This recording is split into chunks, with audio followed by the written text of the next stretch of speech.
ഈ പ്രോഗ്രാം നിങ്ങൾക്കായി അവതരിപ്പിക്കുന്നത് നിങ്ങളുടെ ഡിജിറ്റൽ ലോകം യാഥാർത്ഥ്യമാക്കൂ ഞങ്ങളിലൂടെ. ജില്ലയിലെ ഏറ്റവും വലിയ ഗൃഹോപകരണ വിതരണ ശൃംഖല ഹൈ റേഞ്ച് ഹോം അപ്ലയൻസസ്.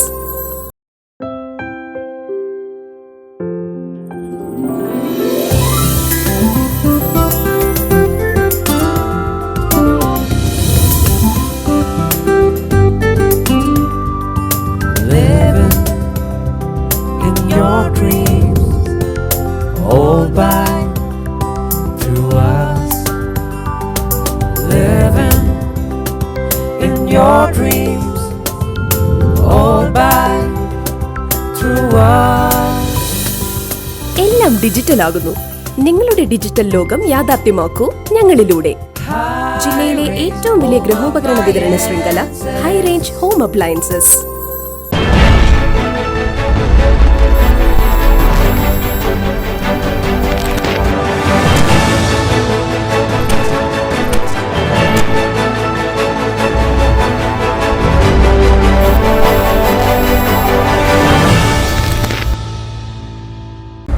നമസ്കാരം.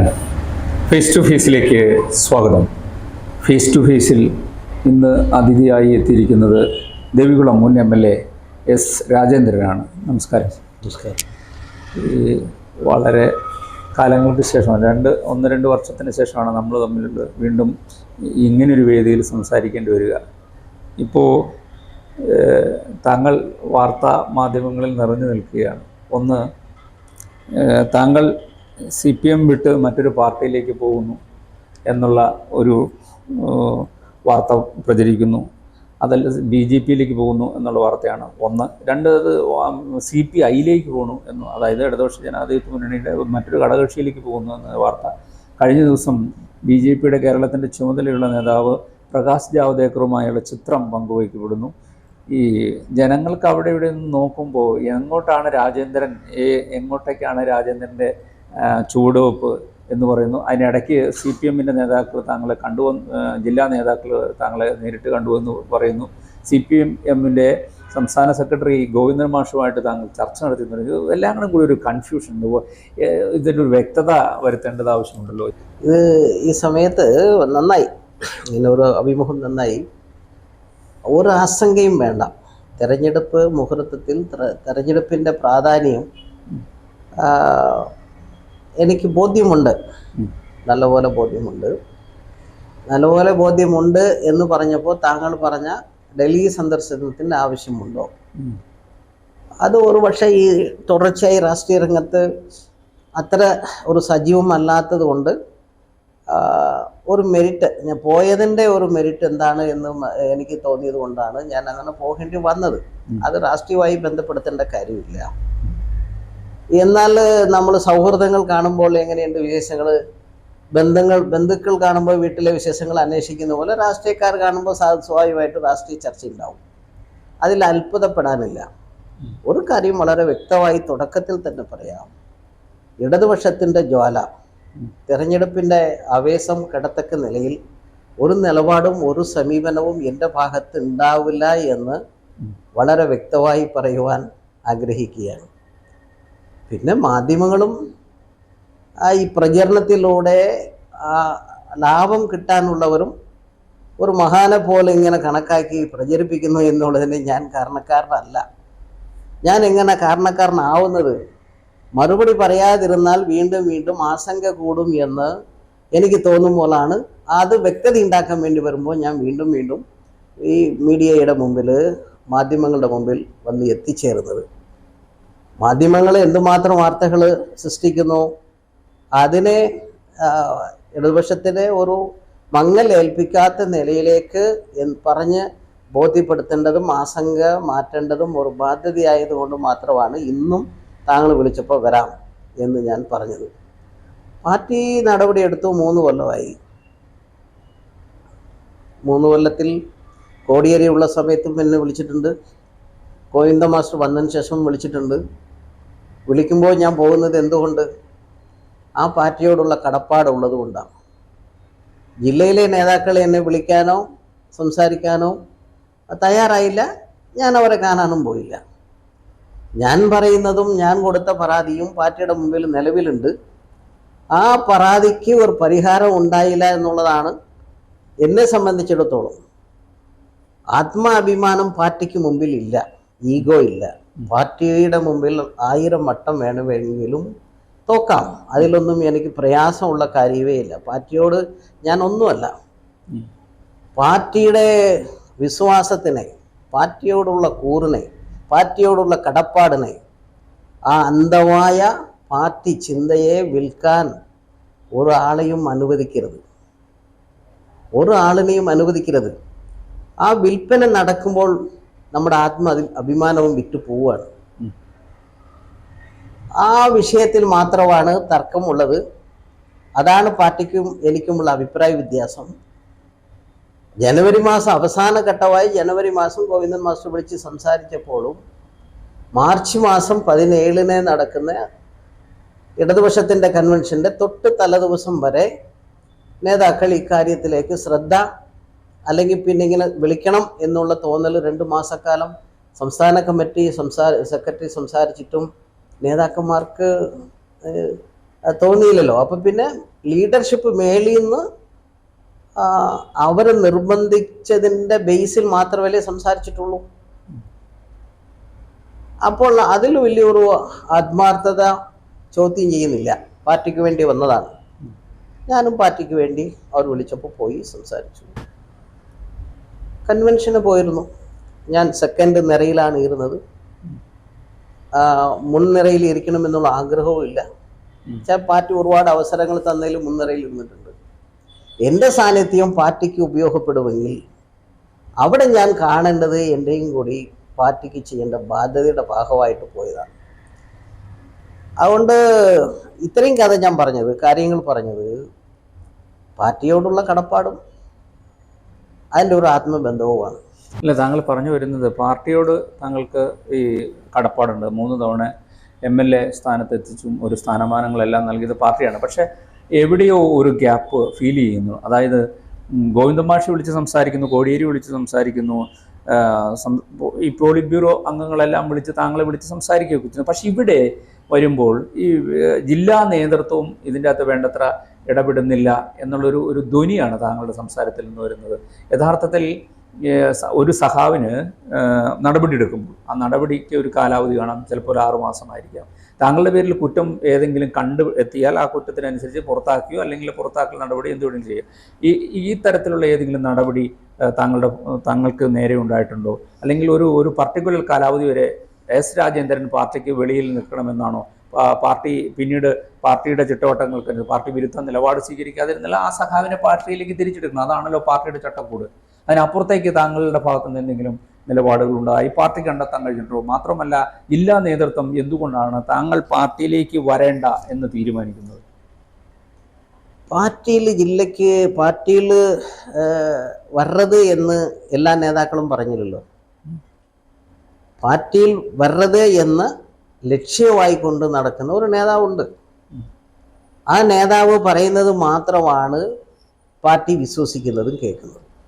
ജില്ലാ പാർട്ടി അതിനെ പാർട്ടി ജില്ലാ സെക്രട്ടറിയെ മണിസാവും പിന്നെ ജയചന്ദ്ര സാവും വന്നപ്പോൾ നേരത്തെ കൊടുത്ത പരാതി ഇന്നൊന്നിലെയല്ല, എന്നെ നടപടി സ്വീകരിക്കുന്നതിന് തൊട്ട് മുൻപ് കൊടുത്ത പരാതി ഇപ്പോഴും പ്രസക്തമാണ്. ആ പരാതി അതേപടി വീണ്ടും കോപ്പി എടുത്ത് കൊടുത്തു. അപ്പം നടപടി എന്നിൽ കഴിഞ്ഞതിന് ശേഷം നടപടി തിരിച്ചെടുക്കേണ്ടത് പാർട്ടിയാണ്. നടപടി കാലാവധി തീരുന്നതിന് മുൻപേ കോടിയേരി തിരിച്ചെടുക്കാൻ പറഞ്ഞതാണ്. ആ നടപടിക്രമങ്ങളിലൊന്നും എൻ്റെ പരാതിയെ പിന്നീട് പരിശോധിക്കുകയോ എന്നെ പാർട്ടിയിലേക്ക് എടുക്കുകയോ ജില്ലാ നേതൃത്വം തയ്യാറായില്ല എന്നുള്ളത് വസ്തുതയാണ്. എനിക്ക് പരാതിയുമില്ല. പക്ഷേ താങ്കൾ ഒരു വാക്ക് ഉപയോഗിച്ചു, 3 വട്ടം MLA ആക്കി. ഞാൻ പറയുന്നത് ഒരു വ്യക്തിയുടെ സംഭാവന എല്ലാ കാര്യത്തിലും ഉണ്ടാവണം. വ്യക്തി പാർട്ടിക്ക് കീഴ്പ്പെടുക, വ്യക്തിയുടെ പ്രവർത്തനവും സംഭാവനയുമാണ് പാർട്ടിക്ക്. അതാണ് പാർട്ടി. ആ വ്യക്തിയുടെ സംഭാവന അല്ലെങ്കിൽ ആ വ്യക്തിയുടെ പങ്ക് ആ പാർട്ടിക്കകത്ത് വേറെ ആരുടെയും അക്കൗണ്ടിൽ പോകരുത്. ഞാൻ 3 വട്ടം MLA ആയി, ഒരു ജില്ലാ പഞ്ചായത്ത് പ്രസിഡന്റായി. ഏത് വ്യക്തിക്ക് വേണേലും പാർട്ടിയിൽ നിർത്താമായിരുന്നു, ആരെ വേണേലും നിർത്താമായിരുന്നു. അന്ന് AK മണി എന്ന് പറയുന്ന ആളിൻ്റെ ഒരു വളർച്ച ഹിമാലയം പോലെ നിന്ന സമയമാണത്. പാർട്ടി നിന്ന് ഒരു ചാലഞ്ചാണത്. അന്നത്തെ ഒരു പ്രത്യേക സാഹചര്യത്തിൽ വന്നതിന് ശേഷം പാർട്ടിയുടെ അന്തസ്ത് ഉയർത്തിപ്പിടിക്കുന്നതിൽ ഒരു വിട്ടുവീഴ്ചയും പിന്നീട് വന്ന കാലങ്ങളിൽ ചെയ്തില്ല. കുമ്പള ഒരുമയാകട്ടെ, കെട്ടിമുടിയാകട്ടെ, VSൻ്റെ പ്രശ്നങ്ങൾ വന്ന സമയമാകട്ടെ, മുല്ലപ്പെരിയാർ വരട്ടെ, പാർട്ടി പറഞ്ഞ സ്ഥലത്തെല്ലാം നിന്നു ചെയ്തു. അതിനകത്ത് ഒരു വ്യക്തി താല്പര്യമൊന്നും ഞാൻ കണ്ടില്ല. പക്ഷേ മനുഷ്യനാണ്, ചിലപ്പോൾ കുറ്റങ്ങൾ കണ്ടേക്കാം. അത് അപ്പോൾ തിരുത്തണം. നീ ഇന്നതാണ് ചെയ്തത്, തിരുത്തിക്കോളണം. ഞാൻ രാജയ്ക്കെതിരെ എവിടെയെങ്കിലും അപസ്വരം ഉയർത്തിയിട്ടുണ്ടെങ്കിൽ അന്നേരം ജില്ലാ നേതൃത്വത്തിൻ്റെ പങ്ക് എവിടെയായിരുന്നു? എൻ്റെ ചോദ്യം അവിടെയാണ്. ഇന്നയാളോട്, തങ്കച്ചനോട് നീ മൗനം പാലിച്ചു, പേര് പറഞ്ഞില്ല, പ്രസംഗിച്ചില്ല, ചിരിച്ചില്ല, മുഖം തിരിഞ്ഞു നിന്നു എന്ന് അന്ന് പറയാനുള്ള ചങ്കുറ്റമുള്ള നേതൃത്വം അന്ന് ഇല്ലാതിരുന്നോ? പിന്നെ കമ്മീഷൻ വന്നു. കമ്മീഷനിലെ പലരും ഇപ്പോൾ ജില്ലാ നേതൃത്വത്തിനോട് എന്താണ് പറഞ്ഞിരിക്കുന്നതെന്ന് ജില്ലാ നേതൃത്വത്തിന് അറിയാം. ഞാൻ മനസ്സിലാക്കിയത് സംസ്ഥാനത്തിനും അറിയാം. അപ്പോൾ അന്ന് ഒരു സുപ്രഭാതത്തിൽ എന്തായിരുന്നു ഇങ്ങനെ വന്ന് തീർത്തത്? പോട്ടെ, അതെല്ലാം ഇപ്പോൾ ഞാനതിൽ ഈ പോസ്റ്റ്മോർട്ടത്തിലേക്കൊന്നും പോകില്ല. ഇതെല്ലാം വിടാം. എല്ലാം വിട്ടിട്ടാണല്ലോ കൺവെൻഷനിൽ പോയത്. കൺവെൻഷനെ ബഹുമാനിക്കണമെന്ന് ഞാനൊന്നും ആവശ്യപ്പെട്ടില്ല. വിളിച്ചപ്പോൾ അവസാനത്തെ സീറ്റിലാണേലും എൻ്റെ സാന്നിധ്യം കാണണം. അപ്പോൾ ഞാൻ സാധാരണ ഓഡിയൻസ് ഇരിക്കുന്ന സ്ഥലത്ത് ചെന്നിരുന്നപ്പോൾ ജയചന്ദ്ര സാഹു പറഞ്ഞു സ്റ്റേജിൽ കയറിയിരിക്കാൻ. അപ്പം സ്വാഭാവികമായിട്ടും നമ്മളും അവിടെ അങ്ങ് ഇരുന്നു. നമ്മുടെ സാന്നിധ്യമുണ്ടെന്ന് എല്ലാവരെയും ബോധ്യപ്പെടുത്തി. അതങ്ങനെ പോയി എന്നുള്ളതേ ഉള്ളൂ. പക്ഷേ ഈ MLA 3 വട്ടം എന്ന് പറഞ്ഞാലും ഒരു ജനപ്രതിനിധി ആകാൻ പാർട്ടിയുടെ ചീട്ടും ചിഹ്നവും മാത്രം മതിയോ? ഒരു ചിഹ്നവും ഒരു സ്ഥാനാർത്ഥി പ്രഖ്യാപനവും ഒരാൾ ജയിക്കാൻ മതിയാകുമോ? 3ഉം 4 വട്ടം മത്സരിച്ചു, 4 ജയിച്ചു. അഹങ്കാരം കൊണ്ടല്ല, അത് നിലനിർത്താൻ. അതും ദേവികുളം പോലുള്ള പ്രദേശത്ത് തോട്ടം മേഖലയും കാർഷിക മേഖലയും ആദിവാസികളുള്ള മേഖലയിൽ അവരോടൊപ്പം എങ്ങനെ എത്ര AK മണിക്കെതിരെ നിന്നിട്ട് അത് നിലനിർത്തണമെങ്കിൽ ഈ സീറ്റ് തന്നാൽ മതിയോ? ചിഹ്നം കൊടുത്തിരുന്നാൽ അതുകൊണ്ട് മതിയോ? അപ്പം അതിൽ നമുക്കും നമ്മുടേതായുള്ള ഒരു പങ്കുണ്ട്. പിന്നെ ഇപ്പോഴും മണിയാശാൻ്റെ ഇടയ്ക്ക് പറയാനുണ്ട്, അവനക്ക് 30,000 രൂപ കിട്ടുന്നുണ്ട്, 30,000 രൂപ കിട്ടുന്നുണ്ട്, 30,000 രൂപ കിട്ടുന്നുണ്ട് പെൻഷൻ. ഇല്ലെന്ന് ഞാൻ പറയുന്നില്ല. എന്നുള്ളത് കൊണ്ട് MLA ആക്കിയതും അങ്ങനെ ആരെങ്കിലും ഒരാൾ വോട്ട് ചെയ്താൽ, തങ്കച്ചൻ മാത്രം വോട്ട് ചെയ്താൽ ഞാൻ MLA ആവുമോ? അത് എല്ലാവരും മനസ്സിലാക്കണം.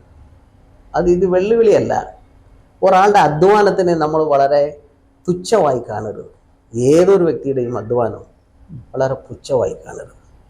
ഇനി അടുത്തയാളുടെ അധ്വാനം എല്ലാം എൻ്റെയാണെന്ന് പറഞ്ഞാൽ ഞാൻ കമ്മ്യൂണിസ്റ്റുകാരനെ അല്ല. ഞാൻ അധ്വാനിക്കുന്നത് എൻ്റെ പങ്ക് എൻ്റെ വിഹിതത്തിൽ ചേരണം. അത് പാർട്ടിയിലാണേലും വ്യക്തിപരമായ കുടുംബജീവിതത്തിലാണേലും ഞാൻ അധ്വാനിച്ചാൽ അത് എൻ്റെ ആവണം. ഞാൻ കുറ്റം ചെയ്താൽ അത് എൻ്റെ ആവണം. ഞാൻ നല്ലത് ചെയ്താൽ എൻ്റെ ആവണം. നല്ലത് ചെയ്താൽ മാത്രം മതി എൻ്റെ എല്ലാത്തതും. ഞാൻ ചെയ്ത നല്ല കാര്യമെല്ലാം വേറെ ഒരാളുടെ ആവുന്നത് എങ്ങനെയാണ്? ഞാൻ ഇതുവരെ അതും ചോദിച്ചില്ലല്ലോ. ഞാനും ഒരു പരാതി കൊടുത്തു. നിന്റെ പരാതി കിട്ടിയെന്നോ ഇല്ലെന്നോ എന്ന് പറയണ്ടേ മെമ്പർഷിപ്പ് പുതുക്കണമെങ്കിൽ? എൻ്റെ ശിക്ഷ കഴിഞ്ഞു, 2 കൊല്ലമായി, 3 കൊല്ലമായല്ലോ. ഞാനിപ്പോഴും പിന്നെ മാർക്സിസ്റ്റ് പാർട്ടി വിട്ടു. പാർട്ടി എന്ന് പറയുന്നത് മെമ്പർഷിപ്പ് ഉണ്ടെങ്കിലേ പാർട്ടി ആവുള്ളൂ. എന്തോരം നാട്ടുകളിൽ പാർട്ടിയെ സ്നേഹിക്കുന്നവരുണ്ട്. ആ സ്നേഹത്തിൽ പാർട്ടിയെ സ്നേഹിക്കുന്ന ആളുകളുള്ളതിൽ ഒരാളായിട്ട് മെമ്പർഷിപ്പിലും കഴിഞ്ഞുകൂടി പത്ര പ്രസിദ്ധീകരണങ്ങളെല്ലാം എൻ്റെ വീട്ടിൽ വരാറുണ്ട്, കൊടുക്കാറുണ്ട്, സംഭാവന കൊടുക്കാറുണ്ട്. പാർട്ടിക്കെതിരെ വർത്തമാനം പറഞ്ഞു. ഞാൻ പറയുന്ന ഒരാൾക്കെതിരെയല്ലേ. അത് ഇന്നല്ലേലും പാർട്ടിയെ തിരിച്ചറിയാൻ പാർട്ടിക്ക് അവസരം ഉണ്ടാവണം എന്നുള്ളതാണ്. ആ പാർട്ടിക്ക് തിരിച്ചറിഞ്ഞിട്ട് മതി തെറ്റ് തിരുത്തൽ. പാർട്ടി ബോധ്യപ്പെട്ടതിന് ശേഷം തെറ്റ് തിരുത്തിയാൽ മതി. എൻ്റെ മെമ്പർഷിപ്പ് പുതുപ്പിക്കാത്തതിൻ്റെ പ്രധാന വിഷയം അവിടെയാണ്. പാർട്ടി ബോധ്യപ്പെട്ടിട്ട് മതി. അതുവരെ കാത്തിരിക്കാം. തെരഞ്ഞെടുപ്പ് വരും, പലതും വരും, അങ്ങനെ വരും. തെരഞ്ഞെടുപ്പ് സമയത്ത് പാർട്ടി വിലപേശുകയാണോ എന്ന ചോദ്യത്തിന് ഞാൻ പറയാം, ഇത്രയും കാലം 3 കൊല്ലത്തിൻ്റെ ഇടയ്ക്ക് തെരഞ്ഞെടുപ്പ് വന്നേ ഇല്ലല്ലോ. വന്നോ? വന്നില്ല. അപ്പം പിന്നെ ഈ സമയത്ത് എന്നെ ഞെക്കുന്നത് എന്തിനാണ്? അല്ല, അത് വേറെ. പിന്നെ ഞാൻ ഡൽഹി പോയി എന്ന് പറയുന്നത് വ്യക്തിപരമായ കാര്യം. അങ്ങനെയാണെങ്കിൽ എങ്ങനെ മീഡിയക്കാരൻ അവിടെ എത്തിയെന്ന് എനിക്കറിയില്ല. എന്നാലും ഞാൻ ആരെയും കൂട്ടിനെ വിളിച്ചുകൊണ്ട് പോയതല്ലല്ലോ. കണ്ടു, സംസാരിച്ച് തിരിച്ചു വന്നപ്പോഴും മീഡിയയെ കണ്ടിട്ടല്ലേ വന്നത്. എയർപോർട്ടിൽ വന്നപ്പോഴും മീഡിയയല്ലേ. വീട്ടിൽ 3:30 വീട്ടിലെത്തുന്നത്, അപ്പോഴും മീഡിയാസ് അല്ലേ. അപ്പോഴും ഞാൻ ഒരു നിലപാടല്ലേ പറയുന്നത്. BJP-യിൽ ചേർന്നിട്ടില്ല, ഈ സെക്കൻഡ് വരെയും ചേർന്നിട്ടില്ല. അപ്പൊ ഇനി ചേരുവോ?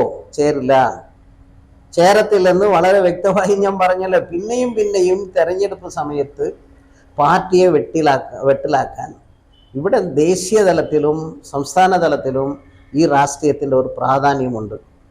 അതിൽ ഈ രാജേന്ദ്രനെ വെച്ച് അങ്ങോട്ടാണോ ഇങ്ങോട്ടാണോ എന്ന് വിലപേശി പാർട്ടി ഒരു പ്രതിസന്ധിയിലാക്കാനുള്ള പത്രമാധ്യമങ്ങളുടെ ചിന്താഗതിയെ അവസാനിപ്പിക്കണമെന്നുള്ളതാണ് എൻ്റെ അഭ്യർത്ഥന.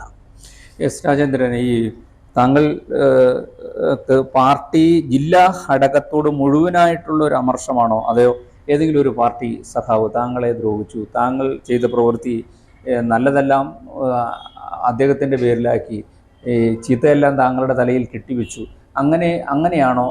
വ്യക്തമായൊരു തെളിവുകളോടുകൂടി പാർട്ടിക്ക് മുമ്പിൽ ഇന്ന സഖാവ് എന്നെ ദ്രോഹിച്ചു അല്ലെങ്കിൽ എൻ്റെ പ്രവർത്തനത്തെ അപകീർത്തിപ്പെടുത്തി എന്ന ഒരു വിഷയം പാർട്ടിക്ക് മുമ്പിൽ വെച്ചിട്ടുണ്ടോ? താങ്കൾ ഈ പാർട്ടി താങ്കളോട് ഇങ്ങനെ കാണിച്ചതിന് താങ്കൾക്ക് വിഷമമാണോ ആത്മരോഷമാണോ? പാർട്ടിയെ ഞാൻ അങ്ങനെ കുറ്റം പറയാൻ പറ്റത്തില്ലല്ലോ. മൂന്നാറിലെ പാർട്ടി മൂന്നാർ, അടിമാലി പാർട്ടി അടിമാലി, പീരുമേടും നെടുങ്കണ്ടവും ഏലപ്പാറയും തൊടുപുഴയും വേറെ പാർട്ടി, കമ്മ്യൂണിസ്റ്റ് മാർക്സിസ്റ്റ് പാർട്ടിയിൽ വേറെ ഘടകങ്ങളാണ്. ഇവിടുത്തെ പ്രായോഗിക പ്രശ്നങ്ങളെ ജില്ലാ കമ്മിറ്റിക്കകത്ത് ആധികാരികമായി അവതരിപ്പിക്കാൻ അവകാശമുള്ളതും അങ്ങനെ അവതരിപ്പിക്കപ്പെട്ട വിഷയം ശരിയാണോ എന്ന് ബോധ്യപ്പെടേണ്ടതും പാർട്ടിയുടെ ലീഡർഷിപ്പിൽ ഉള്ള ആളുകളുടെ ചുമതലയാണ്. അതിൽ ശരിയായ രീതിയിലല്ലെന്നേ ഞാൻ പറഞ്ഞുള്ളൂ. അതിന് 3 കൊല്ലമായി. ഇനി പോട്ടെ. ജനുവരി മാസം 2024 എന്നെ വിളിപ്പിച്ചു, സംസാരിച്ചു. തെരഞ്ഞെടുപ്പിൻ്റെ 2 മാസം ഉള്ളപ്പോഴും പിന്നെ അതിനെ സംബന്ധിച്ച് ധാരണയില്ല എന്ന് പറഞ്ഞാൽ ഈ തെരഞ്ഞെടുപ്പിൽ എന്നെക്കാളും ജാഗ്രത വേണ്ടത് ആർക്കാ? എനിക്കാണോ? എനിക്കാണ്. എന്നെ ഉപയോഗപ്പെടുത്താൻ പറ്റുമെങ്കിൽ, എന്നെ ഈ തെരഞ്ഞെടുപ്പിൽ ഉപയോഗപ്പെടുത്തണമെങ്കിൽ ഈ 2 മാസക്കാലത്തിന് പോയത് പോട്ടെ 3 കൊല്ലം, ഈ 2 മാസക്കാലത്തിനുള്ളിലെങ്കിലും സംസ്ഥാന നേതൃത്വത്തിന് തോന്നിയ ഗൗരവം എന്തുകൊണ്ടാണ് പിന്നീട് കാണാത്തത്? അപ്പോൾ അതിൽ ഒരാൾ ഇതെല്ലാം നമ്മൾ നോക്കിക്കോളാം എന്ന് പറഞ്ഞാൽ വ്യക്തിപരമായുള്ള ഒരു വിഷയങ്ങളിലേക്ക് കിടക്കുമല്ലേ. നമ്മളെ ദ്രോഹിച്ച ഒരാൾ, ആത്മാഭിമാനത്തിനെ ചോദ്യം ചെയ്യുന്ന ഒരാൾ വെച്ചാൽ ഈ പാർട്ടിയെ ചതിച്ചെന്നും വിശ്വാസ വഞ്ചന കാണിച്ചു എന്നാണ് എൻ്റെ പേരിൽ വന്ന കമ്മീഷൻ. ഇടമലക്കുടിയിലേക്ക് ഞാൻ പ്രവർത്തനത്തിന് പോയില്ല എന്നുള്ളതാണ് ഒരു വിഷയം. 28 ദിവസവും രാവിലും ഉച്ചയ്ക്കും ഭക്ഷണം ഇല്ലാതെ രാത്രി ഒരു നേരത്തെ ആഹാരം മാത്രം കഴിഞ്ഞിട്ട് 28 ദിവസവും ആ പ്രശ്നത്തിൽ ഇടപെട്ടയാളാണ്. മുഖ്യമന്ത്രി രാജയുടെ കൺവെൻഷൻ വന്നപ്പോൾ കൃത്രിമമായി മൈക്ക് തട്ടിയത് ഞാൻ കൊണ്ടുവന്നു എന്ന് പറഞ്ഞതാണ്. ഇതെല്ലാം ഞാൻ മനസ്സാവായാൽ അറിയാത്തതാണ്. പക്ഷെ ഞാൻ 28 ദിവസം കിടന്ന് അധ്വാനിച്ച മഴയത്തും എല്ലാം ഇതെല്ലാം എങ്ങനെ മറയ്ക്കാൻ പറ്റുന്നത്? ഈ രൂപത്തിലുള്ള വിഷയങ്ങളാണ്. വ്യക്തിപരമായ വേറെ പ്രശ്നങ്ങളില്ല. ഇത് പാർട്ടിയിൽ ഒരാളെ സംബന്ധിച്ചുള്ള ആത്മബന്ധത്തിൻ്റെ പ്രശ്നമാണ്, പാർട്ടിയോടുള്ള വിശ്വാസമാണ്, പാർട്ടിക്കാരനെ സംബന്ധിച്ചുള്ള പാർട്ടിക്കുള്ള പങ്കാണ്. അപ്പോൾ എന്താ ഇതിനകത്ത് നമ്മളെല്ലാം ഇത്ര വിരുദ്ധമായി പണിയെടുത്തിട്ടും എൻ്റെ ശേഷി കൊണ്ടാണ് ഞാൻ, എൻ്റെ മിടുക്ക് കൊണ്ടാണ് ഞാൻ ഇതിനെയെല്ലാം മെച്ചപ്പെടുത്തിയെടുത്തത് എന്ന് പറയുന്ന വാക്കിൻ്റെ ലാഭം ആർക്കാ? ഒരാൾക്കില്ലേ? അതാണോ ശരി? അപ്പോൾ ഒരാൾ അധ്വാനിക്കുന്നതിനെ കുറ്റപ്പെടുത്തിയിട്ട് എൻ്റെ മികവ് കൊണ്ടാണ് ഞാൻ ഇതെല്ലാം നേടിയെടുത്തത് എന്ന് വരുത്തി തീർക്കുമ്പോൾ എൻ്റെ ഒരു മാനസികാവസ്ഥ ഇന്നോ ഇന്നലെയല്ലോ, കുറേ കാലമായി. ഈ ഒരു രാജയുടെ തെരഞ്ഞെടുപ്പ് ഒരു നിമിത്തം ഈ വിഷയം പുറത്തേക്ക് വന്നെന്നുള്ളതേ ഉള്ളൂ. രാജയുടെ തെരഞ്ഞെടുപ്പ് ഒരു നിമിത്തമായി ഉപയോഗിച്ച് കമ്മീഷൻ വെച്ചു, എന്നെ പാർട്ടിയിൽ നിന്ന് സസ്പെൻഡ് ചെയ്തു. ഇത്രയേ ഉള്ളൂ. അതുവരെയുള്ളത് മുഴുവനും സ്റ്റേറ്റ് കമ്മിറ്റിക്കും ജില്ലാ സെക്രട്ടറിക്കും, അന്ന് ജയചന്ദ്ര സഖാവ് ഉണ്ടായിരുന്നു, അദ്ദേഹത്തിന് കൊടുത്ത്. ഇന്നിപ്പോൾ വർഗീസ് സഖാവിൻ്റെ കയ്യിലുണ്ട്. ഞാൻ അന്ന് BBMമാർക്കെല്ലാം പരാതി കൊടുത്തിരുന്നു. ആ പരാതി ഇപ്പോഴും പുറത്തേക്ക് എന്തായി? എടാ, അത് തള്ളിക്കളഞ്ഞു, പോയത് പോട്ടെ എന്ന രൂപത്തിലെങ്കിലും എനിക്ക് വിശ്വാസമായ ആളുകൾ പറഞ്ഞാലല്ലേ മെമ്പർഷിപ്പ് എടുക്കാൻ പറ്റുള്ളൂ. സംസ്ഥാന നേതൃത്വം പറഞ്ഞാലും കേൾക്കത്തില്ല, പോകുന്നത് പോലെ പോട്ടെ എന്ന് തോന്നിയാൽ എന്ത് ചെയ്യും? അവിടെയാണ് പ്രതിസന്ധി ഉള്ളത്. അത് മെമ്പർഷിപ്പ് പുതുപ്പിക്കുന്നതുമായി ബന്ധപ്പെട്ട് പിന്നെയും മെമ്പർഷിപ്പ് ഞാൻ പുതുപ്പിച്ചു. ഓക്കെ, സമ്മതിച്ചു, പുതുപ്പിച്ചു. ഇനി ഒരു പോസ്റ്റർ ഒട്ടിച്ചാൽ ഉണ്ടാകാവുന്ന അപമാനം എന്തായിരിക്കും? എനിക്ക് 2 പെൺമക്കളുള്ളതാണ്. ഈ പെണ്ണുകളുടെ അച്ഛൻ കള്ളനാണ്, പാർട്ടിയെ ഒറ്റിക്കൊടുത്തവനാണ് എന്ന രൂപത്തിൽ ഒരു പോസ്റ്റർ ഒട്ടിച്ച് വന്നാൽ ആ മക്കളുടെ ജീവിതം ഞാൻ സംരക്ഷിക്കാൻ ബാധ്യത ഉള്ളവനല്ലേ? അപ്പോൾ എൻ്റെ ഒരു മെമ്പർഷിപ്പ് എന്നുള്ളതല്ല പ്രശ്നം. എനിക്ക് ഈഗോയും ഗൗരവവും ഇല്ല പാർട്ടിയുടെ മുമ്പിൽ. പക്ഷേ എൻ്റെ ജീവിതം ഞാൻ അത് ഓക്കെ റൈറ്റ്, 40 വർഷക്കാലത്തിൻ്റെ അധ്വാനം പോലും ഒന്നുമില്ല എന്ന് പറയുന്ന ഒരു വ്യക്തിയുടെ വാക്ക് ബലമാണ് എന്ന് കണക്കാക്കുന്ന ജില്ലാ കമ്മിറ്റിയുടെ നിലപാടോടുകൂടി യോജിപ്പില്ല, അതേ ഉള്ളൂ. സംസ്ഥാന കമ്മിറ്റിയും ജില്ലാ നേതാക്കളും ചിലപ്പോൾ വസ്തുതകൾ മനസ്സിലാക്കിയിട്ടുണ്ടാകാം. ഇത് വിലപേശാനുള്ള അവസരമല്ലെന്നും എനിക്ക് നല്ല ബോധ്യമുണ്ട്. അതുകൊണ്ട് തന്നെയാണ് ഞാൻ വീണ്ടും പറയുന്നത്, BJPക്ക് എനിക്ക് ബന്ധമില്ല, മെമ്പർഷിപ്പ് എടുത്തിട്ടില്ല, എടുക്കില്ല. പിന്നെ പത്രമാധ്യമങ്ങൾക്ക് ഒരു സെൻസിറ്റീവ് വാർത്ത വേണം, അതിന് എന്തെങ്കിലും ചെയ്യട്ടെ. ഞാൻ ഇടതുപക്ഷത്തിൻ്റെ കൂടെയുണ്ട്. അതിന് വേണ്ട നിലയിൽ സ്ഥാനാർത്ഥി ജോയ്സാണ് ഇവിടെ. അതിന് വേണ്ടിയിട്ടുള്ള സഹായ സഹകരണങ്ങൾ മനസ്സുകൊണ്ടും എൻ്റെ പ്രവൃത്തി കൊണ്ടും ഉണ്ടാവും. സജീവമായി ഉണ്ടാവുമോ എന്നുള്ളതാണ്. അതിന് ഈ പറയുന്നവർ സജീവമാകണം എന്ന് പറയുമ്പോൾ ആ വാക്കിന് എന്തുമാത്രം ആത്മാർത്ഥതയുണ്ടെന്നാണ്. ഞാൻ സജീവമായി നാളെ തങ്കച്ചൻ്റെ വീട്ടിൽ വന്നു. തങ്കച്ചൻ പറയുകയാണ്, എൻ്റെ വീട്ടിൽ വന്നിരുന്നു സാറേ, പക്ഷെ മുഖത്ത് ഒരു പ്രകാശമില്ലല്ലോ, പുള്ളിയുടെ മുഖം ഇരുണ്ടാണല്ലോ ഇരുന്നത്. വോട്ടുകൾക്ക് ചോദിച്ചു, പക്ഷെ അത് പറഞ്ഞു വിട്ടത് കൊണ്ട് ചോദിച്ചതായിരിക്കും തോന്നുന്നു, വേണ്ട നിലയിൽ ഇല്ലല്ലോ എന്നുള്ള ഒരു വാക്കിലേക്ക് അങ്ങ് പോവാന്നിരിക്കട്ടെ. എൻ്റെ സ്ഥിതി എന്താ? ആത്മാർത്ഥതയോടുകൂടി എന്നേക്കാൾ 2000 വോട്ട് അധികം ജയിച്ച രാജാവിനെ പോലും രാജേന്ദ്രൻ പുറന്തെറിഞ്ഞാൽ രാജാവ് ജയിച്ചു എന്ന് 24 ന്യൂസിൽ കൂടി വാർത്ത അന്ന് വിട്ട ആളുകളാണ്, പെയ്ഡ് ന്യൂസ്. ഇതിനെ വിശ്വസിച്ച് എങ്ങനെ ഞാൻ അകത്ത് സജീവമാവും? ഇപ്പം ഞാൻ നിൽക്കുന്ന സ്ഥലം സേഫാണ്, ഒരു പാർട്ടിയിലും കടപ്പാടില്ല. എൻ്റെ കൂറും എൻ്റെ കടപ്പാടും ബന്ധവും നിൽക്കുന്നതുകൊണ്ടാണ് സംസ്ഥാന സെക്രട്ടറി വിളിച്ചാലും പോകുന്നത്, ജില്ലാ സെക്രട്ടറി വിളിച്ചാലും പോകുന്നത്, ഏരിയ കമ്മിറ്റി മെമ്പർ വിളിച്ചാലും എന്താണെന്ന് ചോദിക്കുന്നത്, പത്രം എല്ലാം വാങ്ങിക്കുന്നത്, പിന്നെ അവിടുത്തെ ബ്രാഞ്ച് കമ്മിറ്റി മെമ്പർ വന്നിട്ട് വിളിച്ചാലും ഞാൻ എന്നാന്ന് ചോദിക്കുന്നത്. അതുമായിട്ടുള്ള എൻ്റെ ഒരു ബന്ധമാണ്, അത് എൻ്റെ ഒരു ബാധ്യതയാണ്. അത് അങ്ങനെയാണ്, അല്ലാതെ ഇവരാരെയും കണ്ടുകൊണ്ടല്ല. താങ്കൾ ഇത്രമാത്രം ദ്രോഹിച്ച് എല്ലാവരും ഈ ജില്ലാ കമ്മിറ്റി അമ്പാടെ താങ്കളെ തള്ളിക്കളഞ്ഞു എന്നുള്ളൊരു വിശ്വാസം, അത് ഏതെങ്കിലും ഒരാൾ താങ്കളെ ലക്ഷ്യം വെച്ച്, താങ്കളെ വളർച്ചയെ ലക്ഷ്യം വെച്ച്, താങ്കളെ ഇനിയും ഈ പാർട്ടിയിൽ വെച്ച് വരുന്നാൽ തൻ്റെ വളർച്ചയ്ക്ക് പ്രശ്നമാണെന്ന് തോന്നുന്ന ഒരാൾ ഉണ്ടോ?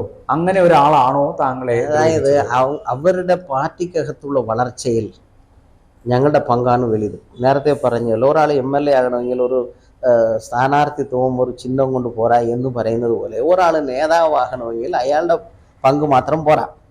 ഇനി ഒരു വ്യക്തിയെ കിട്ടിയാലൊന്നും ജയിച്ചേക്കാന്ന് കരുതിയാൽ അങ്ങനെയും അല്ല, പാർട്ടിയുടെ ബലം വേണമല്ലോ എന്ന് പറയുന്ന പോലെ ഒരാളുടെ വളർച്ചയിൽ നമുക്ക് അസൂയയില്ല. പക്ഷെ അയാൾ ഇത്രത്തോളം വളരാൻ കാര്യം ഞങ്ങൾക്കും ചെറിയ പങ്കില്ലേ? പങ്കുണ്ട്. ഒരു നേതാവ് അവിടെ വന്ന് നമ്മളെ വിശ്വസിച്ചു പാർട്ടി ഏൽപ്പിക്കുകയാണ്, അതെ ഇന്ന സ്ഥലത്ത് നിന്ന് ഇന്നയാളെ കൊണ്ട് നിങ്ങൾക്ക് സഹായിക്കും. ആ സഹായം സ്വീകരിച്ച് അഭിപ്രായ വ്യത്യാസമില്ലാതെ 10-30 വർഷക്കാലം കടന്നുപോയല്ലോ. പക്ഷെ ഒരു 10-12 വർഷക്കാലമായിട്ടാണല്ലോ അഭിപ്രായ വ്യത്യാസങ്ങൾ ഉടലെടുക്കുന്നത്. അതിനെല്ലാം വ്യക്തമായി കൊടുത്തിട്ടുണ്ട്. അവരുടെ വളർച്ച പാർട്ടിയിൽ ഇനിയിപ്പോൾ സ്റ്റേറ്റ് കമ്മിറ്റി ആവുകയോ അതിൻ്റെ മേളിൽ പോവുകയോ നമുക്കൊന്നും ആശയവും ഇല്ല. പാർട്ടിയെ വിൽക്കരുത്, എൻ്റെ അധ്വാനത്തെയും ചേർത്ത് വിൽക്കരുത്. എസ് രാജേന്ദ്രന്റെ അധ്വാനത്തെയും പാർട്ടിയുടെ താല്പര്യങ്ങളെയും വിറ്റ ഒരാൾ താങ്കൾക്കെതിരെയുള്ള നടപടിക്ക് പിന്നിൽ ഉണ്ട് എന്നാണ് താങ്കൾ വിശ്വസിക്കുന്നത്? അത് വ്യക്തമായ തെളിവുകളോട് വിശ്വസിക്കല്ലോ, വ്യക്തമായി എഴുതി പരാതി കൊടുത്തിരിക്കുമല്ലേ? പാർട്ടിക്ക് പരാതി കൊടുത്തിട്ടുണ്ട്. ഇപ്പൊ പരിശോധിക്കാൻ സമയമില്ല, റൈറ്റ്. 3 കൊല്ലം എന്ത് ചെയ്തു? ഇനി 2 മാസക്കാലം നിങ്ങൾ എന്ത് ചെയ്തു?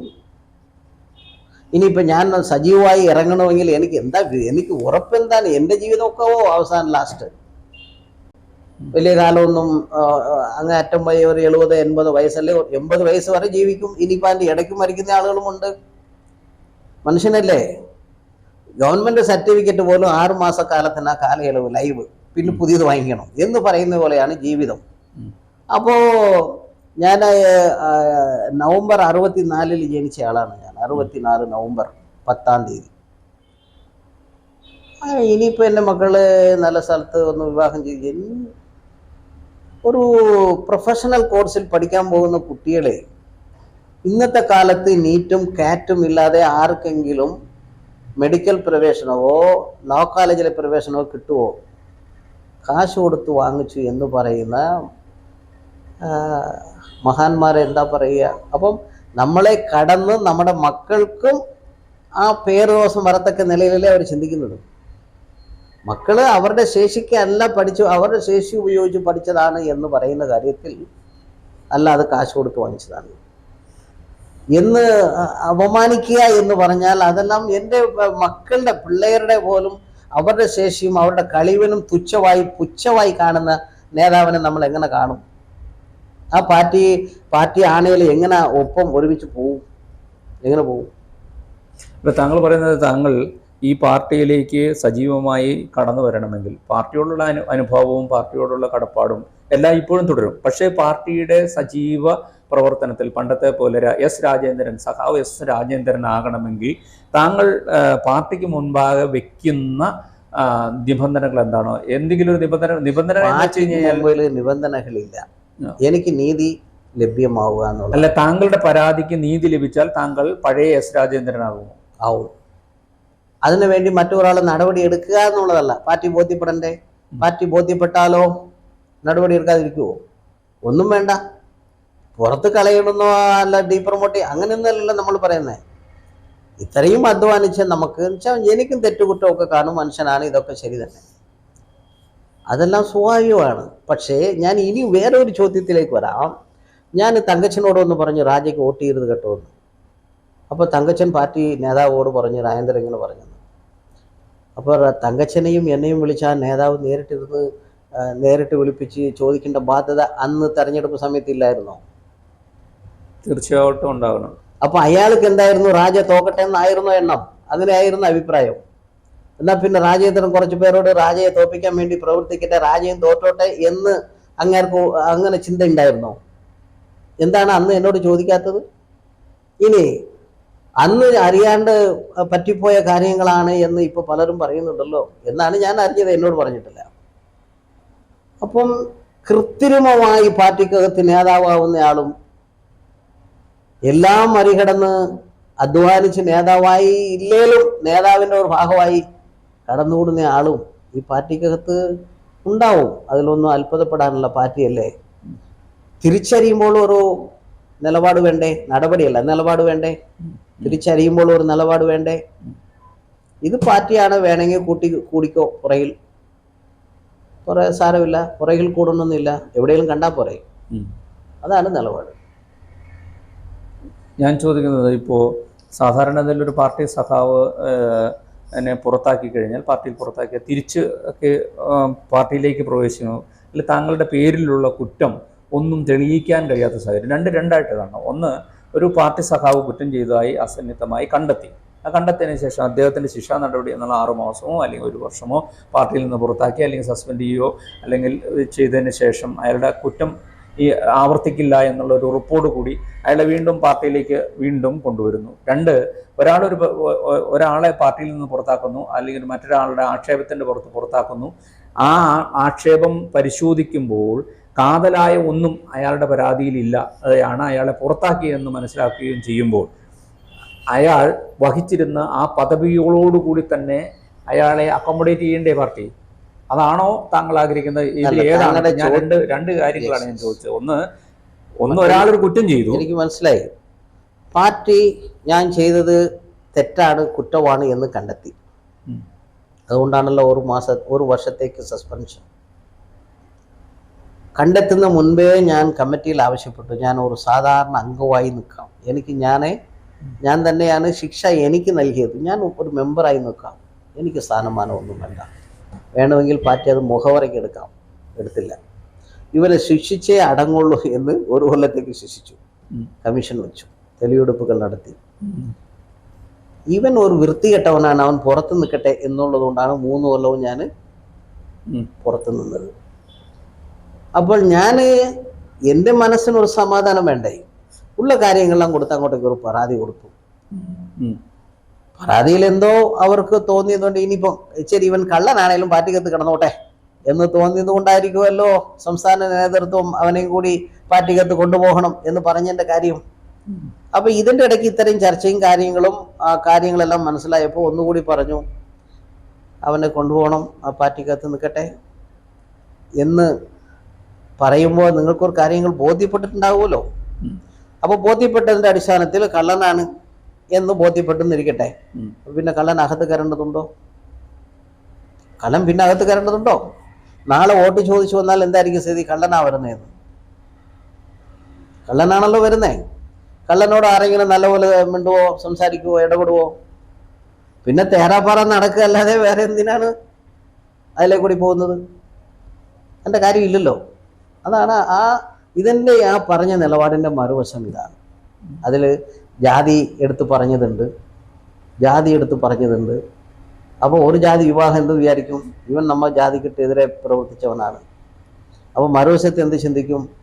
ഇവൻ നമ്മുടെ ജാതിയിൽ നിന്നവനെ മറ്റവൻ നമുക്കെതിരെ പറഞ്ഞതാണ്. ആ 2 ജാതി വിവാഹക്കാരും തമ്മിലടിക്കേണ്ട കാര്യം ഞാനായിട്ടല്ലല്ലോ. അതിന് തുടക്കം കുറിച്ച ആളുകൾ ആരാ?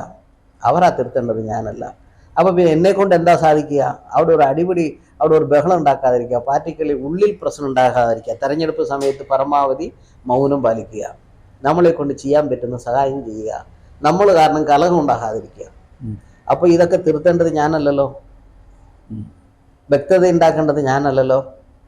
സംസ്ഥാന കമ്മിറ്റി വിളിച്ചിട്ട് 2 മാസക്കാലം പോയിട്ട് 3 കൊല്ലം പോയിട്ട് 2 മാസക്കാലമാണേലും സമയമില്ലല്ലോ. അപ്പോൾ പിന്നെ ഞാൻ കലാപം ഉണ്ടാകാതിരിക്കാൻ വേണ്ടിയിട്ട് ഞാൻ എൻ്റെ സമീപനം സ്വീകരിച്ചു എന്നുള്ളതേ ഉള്ളൂ. പാർട്ടിക്കകത്ത് കൂട്ടിയാലും കൊള്ളാം, കൂട്ടിയില്ലേലും കൊള്ളാം. ഞാൻ ചെയ്യേണ്ടത് അങ്ങനെ ചെയ്തേക്കാം, അത്രയും പോരെ. BJP പോകുന്നില്ല. പോയി എന്നുള്ളത് മാധ്യമങ്ങൾ, ഞാൻ പറയുന്നത് അദ്ദേഹം ക്യാബിനറ്റ് റാങ്കിലിരുന്ന മിനിസ്റ്റർ അല്ലേ? പരിതസ്ഥിതി അദ്ദേഹത്തിൻ്റെ കയ്യിലല്ലായിരുന്നോ? ഞാൻ MLA ആയിരുന്നോ? അപ്പം ഞങ്ങൾക്കൊരു വ്യക്തിപരമായ ബന്ധം. മണിശങ്കർ അയ്യർ മൂന്നാർ വന്നിരുന്നു, അങ്ങറുമായിട്ടും ചെറിയ ബന്ധമല്ലല്ലോ എനിക്കുണ്ടായിരുന്നത്. കോൺഗ്രസിൻ്റെ മിനിസ്റ്ററായിരുന്നു. ഇനി കേരള സംസ്ഥാനത്ത് ഞാൻ മന്ത്രിയായിരുന്നു, രാധാകൃഷ്ണൻ മിനിസ്റ്ററായിരുന്നു, അദ്ദേഹമായിട്ട് ചെറിയ ബന്ധമാണോ? രമേശ് ചെന്നിത്തലയുമായിട്ട് ഉമ്മൻചാണ്ടി സാറുമായിട്ട് ചെറിയ ബന്ധമാണോ? അതൊക്കെ വ്യക്തിബന്ധം. എന്താണ് അതിനകത്ത്? ഞാൻ പറഞ്ഞല്ലോ, ഒരു തെരഞ്ഞെടുപ്പ് സമയമാണ്. പക്ഷേ എനിക്ക് അത്ര അത്യാവശ്യമായ വ്യക്തിബന്ധത്തിൻ്റെ ഒരു ആവശ്യം ഉണ്ടായി. ഞാൻ വിളിച്ചപ്പോൾ കണ്ടേക്കാം എന്ന് പറഞ്ഞു. എന്നാൽ പിന്നെ ഞാൻ നാളെ വീട്ടിലുണ്ട്. അങ്ങനെ ഒരു സമയമില്ലാത്ത സമയം, ഇങ്ങനെയാണ് സമയമുള്ളതെന്ന് പറയുമ്പോൾ ആ സമയത്തിന് വില കാണുമോ? സാഹചര്യം എന്നാ അങ്ങ് വിട്ടു എന്നുള്ളത് ശരിയാണ്. അതുകൊണ്ട് ഈ പറയുന്ന ആശങ്കകൾക്കൊന്നും ഇടയില്ല. ഞാൻ ഇടതുപക്ഷത്തിനോടൊപ്പം CPM-നോടൊപ്പം ഉണ്ട്. മെമ്പർഷിപ്പ് ഉണ്ടോ ഇല്ലയോ എന്നുള്ളതല്ല ഇപ്പോൾ കാതലായ പ്രശ്നം. തെരഞ്ഞെടുപ്പാണ്. പാർട്ടിക്കും മുന്നണിക്കും എന്തെങ്കിലും അപകടമുണ്ടാക്കുന്ന നിലയിലേക്ക് ഒരു പെരുമാറ്റവും ഉണ്ടാവില്ല. BJPക്ക് പോവില്ല. ഇതാണ് ഇപ്പോഴത്തെ നിലപാട്. BJP പ്രകാശ് ജാവ്ദേക്കറാണ് കേരളത്തിൻ്റെ ചുമതലയുള്ള നേതാവാണല്ലോ. പ്രകാശ് ജാവ്ദേക്കർ താങ്കളെ ഞങ്ങളുടെ പാർട്ടിയിലേക്ക് BJP-യിലേക്ക് വരണം, വേണ്ടത്ര അക്കോമഡേഷൻ തന്നേക്കാം എന്നുള്ള രീതിയിൽ സംസാരമുണ്ടായിട്ടുണ്ടോ? അതുണ്ടായിട്ടുണ്ട്. അത് ഇന്നലല്ല, നേരത്തെ ഉണ്ടായിട്ടുണ്ട്. നേരത്തെ ഞാൻ MLA ആയിരിക്കുന്ന സമയത്തെ ഈ വർത്തമാനം ഉണ്ടായിരുന്നു എന്ന് അന്ന് മണിസഖാവാണ് മിനിസ്റ്റർ. അങ്ങാരോടും പറഞ്ഞു, KV ശശിയോടും ഞാൻ പറഞ്ഞിട്ടുണ്ട് ഈ കാര്യം ഉണ്ടായിരുന്നു. അത് കഴിഞ്ഞിട്ടും സംസ്ഥാനത്തിൽ ഇപ്പോൾ ഉള്ള നേതാക്കളുമായിട്ട് സംസാരിച്ചിട്ടുണ്ടല്ലോ, അവരും വന്ന് സംസാരിച്ചിരുന്നല്ലോ. CPI-ക്കാർ അവരും ഇപ്പം അദ്ദേഹം മരിച്ചുപോയി, സഖാവ് ഖാനം വിളിച്ചിരുന്നു, സംസാരിച്ചിരുന്നു. രമേശ് ചെന്നിത്തല അദ്ദേഹവുമായിട്ട് സംസാരിച്ചിട്ടുണ്ട്, സുധാകരൻ സംസാരിച്ചിട്ടുണ്ട്, പ്രസിഡന്റ് ഈ തിരുവഞ്ചൂര് സംസാരിച്ചിട്ടുണ്ട്. ഞാൻ പറയുന്നത് നമ്മളിപ്പോൾ ഒരാളെ കണ്ട ഒരു സ്നേഹം പങ്കുവച്ചു, വീട്ടിലേക്ക് വാ എന്ന് പറയുന്ന പോലെ ഒരു പാർട്ടിയുടെ നേതാവ് പാർട്ടിയിലേക്ക് ആളെ കൂട്ടാനല്ലേ എല്ലാവരും നമ്മൾ കൂട്ടാറില്ലേ? CPM-ന്റെ ഒരു സ്ഥിതി 2006 മുൻപ് ദേവളത്ത് എന്തായിരുന്നു അനുഭവത്തിൽ? 2006 മുൻപ് CPIM-ന് ദേവികുളം കോൺസ്റ്റിറ്റ്യുവൻസിയിൽ എന്തായിരുന്നു? വെള്ളത്തോൽ എങ്ങനെ ഉണ്ടായിരുന്നു? മാങ്കുളം എങ്ങനെ ഉണ്ടായിരുന്നു?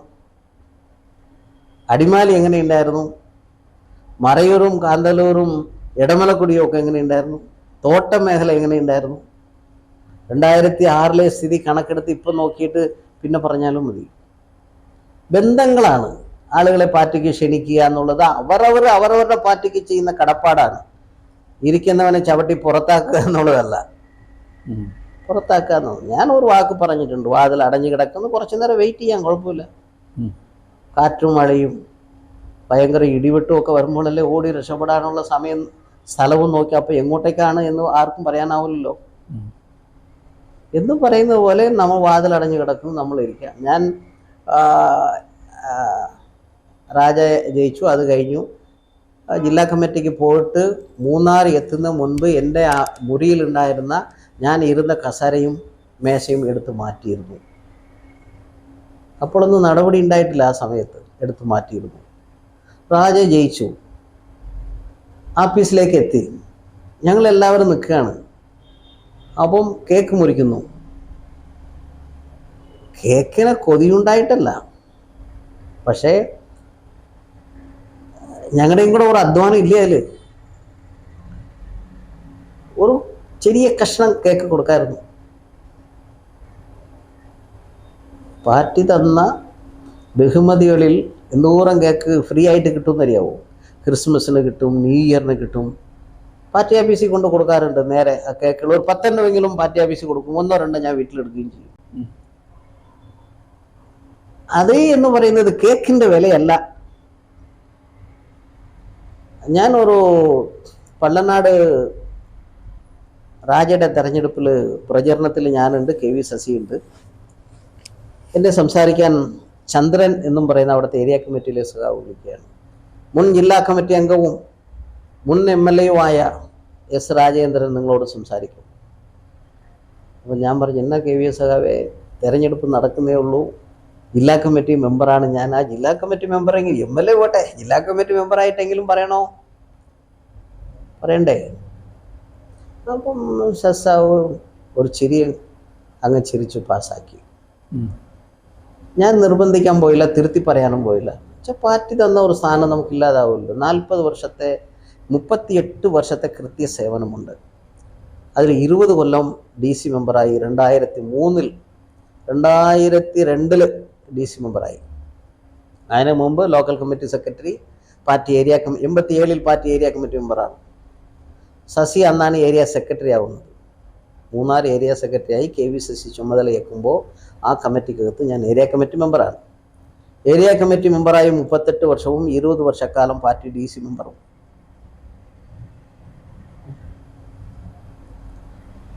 വേറെ ഒരു സ്ഥാനമാനവും പാർട്ടിയുടേതായ ഒരു സ്ഥാനമാനവും അങ്ങനെ പ്രതീക്ഷിച്ചിട്ടുമില്ല, വിശ്വാസം ഉണ്ടായി തന്നിട്ടുമില്ല. എന്ന് വെച്ചാൽ അന്ന് മുതലേ നമ്മളോട് വിശ്വാസക്കുറവുണ്ടെന്നർത്ഥം അല്ലേ എൻ്റെ ശരി? അപ്പം അതുകൊണ്ട് ചിലരുടെ വളർച്ചയ്ക്കും ചിലരുടെ നിലനിൽപ്പിനും ഞാൻ ഭീഷണിയാണ് എന്ന് കരുതുന്നതിൻ്റെ ഭാഗമായി വന്ന ചില നടപടിക്രമങ്ങൾ എന്നുള്ളതേ ഉള്ളൂ. അത് നമ്മൾ മനസ്സിലാക്കാനുള്ള പ്രാപ്തി പാർട്ടിക്ക് നമുക്ക് തന്നിട്ടുണ്ട്, അങ്ങനെ അത് സ്വീകരിച്ചിട്ടുമുണ്ട്. അതുകൊണ്ട് മറ്റു കാര്യങ്ങളെല്ലാം വരുന്ന ഇപ്പോഴും പലരും എന്നോട് വിളിച്ച്, ഇന്ന് നിങ്ങൾ മെമ്പർഷിപ്പ് എടുക്കുന്നുണ്ടെന്ന് കേട്ടല്ലോ BJP-യിൽ. ഞാൻ സത്യൻ, പുള്ളി പാർട്ടി ലോക്കൽ കമ്മിറ്റി സെക്രട്ടറി ആയിരുന്നു, ഞാൻ MLA ആയിരുന്ന സമയത്ത് ആദ്യഘട്ടം. ആ സഖാവ് മരിച്ചുപോയി, വീട്ടിൽ പോയിട്ട് ഞാൻ ഇറങ്ങുക, ഞാൻ അറിയാതെ ഞാൻ മെമ്പർഷിപ്പ് എടുക്കുമോ? എന്താ ഇത്? ഇപ്പം സ്വിച്ച് ഓഫ് ചെയ്ത് വെച്ചിരിക്കുക ഫോണ്. എന്തോരം വിളി വന്നിട്ടുണ്ടാവുമെന്ന് എനിക്കറിയില്ല. എന്തിനാ ഇങ്ങനെ വാർത്തകൾ സൃഷ്ടിക്കുന്നതെന്നും അറിയില്ല. തെരഞ്ഞെടുപ്പായതുകൊണ്ടായിരിക്കാം, പോട്ടെ. അതുകൊണ്ട് ഇതാണ് വ്യക്തതയാണ്. ഇതാണ് ഞാൻ അദ്ദേഹത്തിൻ്റെ വ്യക്തിപരമായുള്ള ബന്ധത്തിലാണ് കണ്ടത്. അദ്ദേഹവും അത് വ്യക്തമായി. ഇപ്പോൾ കുറച്ച് കാര്യങ്ങൾ പറഞ്ഞു, പ്ലാന്റേഷൻ്റെ രീതി, കാര്യങ്ങൾ, പിന്നെ ഇച്ചിരി വണ്ണം വെച്ചല്ലോ എന്നൊക്കെ ചോദിച്ചു. ഞാൻ പറഞ്ഞു, ഇപ്പോൾ ആനയും കടുവയും എല്ലാം നിൽക്കണേ, പിന്നെ എങ്ങനെ നടക്കാനാ റോട്ടിൽ കൂടി? നിങ്ങൾ വടക്കിന്ത്യയിലൊക്കെ ഈ ആനയും മറ്റ് ഈ ആനയെല്ലാം, അവിടെ ഒരു മാന് കൂട്ട് വേറെ ഒരു സാധനമുണ്ട്, അതൊക്കെ വെടിവെക്കാൻ 6 മാസക്കാലത്തിന് ഒരിക്കലും ഓർഡർ കൊടുക്കാറുണ്ട്. അപ്പൊ അത് കൂട്ടി ഇടുക്കിയിലും വയനാട്ടിലും ഒരു 3 മാസക്കാലത്തേക്ക് വെടിവെക്കാൻ ഒരു ഉത്തരവ് തന്നാല് ഒരു 10-15 ആന. ഇപ്പൊ ഈ റോട്ടിൽ കൂടി നടക്കുന്ന ഒരു 2 വെടിവെച്ച കേട്ടാൽ മതി, ഇതൊക്കെ ഉൾവടത്തിൽ തന്നെ ഓടിക്കോളും. അല്ലെ 6 മാസക്കാലത്തേക്ക് നായാട്ടിന്റെ അനുവാദം.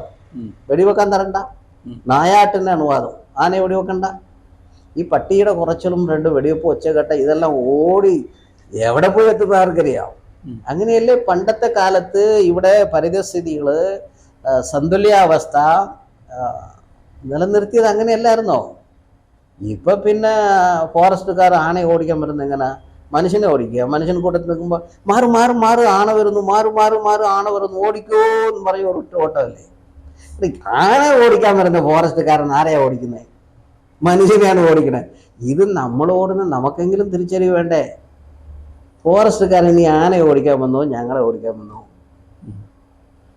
ഫോറസ്റ്റുകാർ മനുഷ്യനെ ഓടിക്കാനാണോ ആന ഓടിക്കാൻ? അതാണ് ഞാൻ പറഞ്ഞത്. അദ്ദേഹമായിട്ട് ഇങ്ങനെ സംസാരിച്ചപ്പോൾ ഞാൻ പറഞ്ഞു, ഇതാണ് നിങ്ങളുടെ ഫോറസ്റ്റുകാർ ചെയ്യുന്ന പണി. അതിലെല്ലാം മാറ്റം. അങ്ങനെ സൗഹൃദമായി സംസാരിച്ചു വന്നപ്പോൾ പിന്നെ ട്രേഡ് യൂണിയൻ എന്താ സ്ഥിതി? ഞാൻ പറഞ്ഞു, ബ്രിട്ടീഷുകാരൻ്റെ ബുദ്ധി ഉള്ളത് കൊണ്ടാണ് 150 കൊല്ലം കഴിഞ്ഞാൽ ആ ലയത്തിൽ ഇപ്പോഴും താമസിക്കുന്നത്. എസ്റ്റേറ്റ് വീടുകൾ തീ കത്തുന്നു. എങ്ങനെ?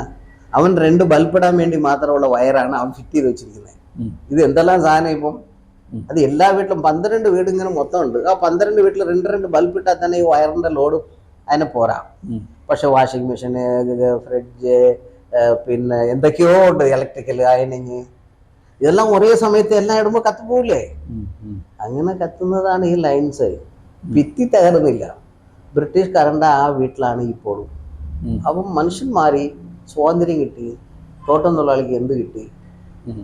ഇത് വല്ലപ്പോഴും മുദ്രാവാക്യം വിളിക്കുകയും ഒക്കെ ചെയ്യുന്നതിൻ്റെ കൂടെ 5 രൂപ കൂട്ടി, 10 രൂപ കൂട്ടി.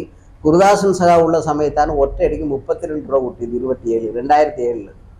പിന്നെ അത് കഴിഞ്ഞിട്ട് 80 രൂപ കൂട്ടി. അന്ന് 80 രൂപ, 76 രൂപ 50 പൈസ ആയിരുന്നത് ഒറ്റയടിക്ക് കൂട്ടി 80 രൂപ കൂട്ടി. DA എല്ലാം കൂട്ടിയിട്ട് എന്ന് പറയുന്ന പോലെ ഡബിൾ ഡിജിറ്റിലേക്ക് ശമ്പളം കൂടിയത് 2 ലക്കത്തിൽ ശമ്പളം കൂട്ടിയതുപോലെ 2007 ശേഷം. അതിന് മുമ്പ് 2 രൂപ 5 രൂപ ഇങ്ങനെ. അതുകൊണ്ടൊന്നും ആയില്ല. അപ്പോൾ തോട്ടം തൊഴിലാളികളുടെ ജീവിതം വളരെ, അതാണ് പ്ലാന്റേഷൻ മേഖലയുമായി ചെയ്തത്. ഞങ്ങളുടെ യൂണിയൻ ഒന്നും ബലപ്പെട്ടില്ലല്ലോ. ഞാൻ പറയും, നിങ്ങളുടെ യൂണിയൻ ബലപ്പെടുന്നെങ്കിൽ ഇപ്പോൾ അവിടുത്തെ ട്രേഡ് യൂണിയൻ സിസ്റ്റത്തിൽ 2-3 കാര്യമുണ്ട്. ഒന്ന്, ഒരു ബാങ്ക് വേണം, സാലറി ഡിഡക്ഷൻ ഉണ്ടാവണം. ഇതിലാണ്. അല്ലാണ്ട് പൊളിറ്റിക്കലായിട്ട് ഇപ്പോൾ ആരും നിൽക്കുന്നതായിട്ട് എനിക്ക് തോന്നുന്നില്ലെന്ന് ഞാൻ പറയുകയും ചെയ്യും. അപ്പോൾ ഇതെല്ലാം ഞങ്ങൾ ഏർപ്പാട് ചെയ്താൽ താങ്കൾ ഞങ്ങളുടെ കൂടെ വന്നുകൂടെ? ഞാൻ പറഞ്ഞു, അതിൻ്റെ ഒരു മാനസികാവസ്ഥ ഇപ്പോഴില്ല. അതാണല്ലോ, ഇപ്പോൾ അതിൻ്റെ മാനസികാവസ്ഥയിലില്ല എന്നു. അതാണ് ഞങ്ങൾ തമ്മിൽ സംസാരിച്ചത്. 3/4 മണിക്കൂർ കൊണ്ട് ആ സംഭാഷണത്തിന് ഇനിയും സാധ്യതകളുണ്ട്?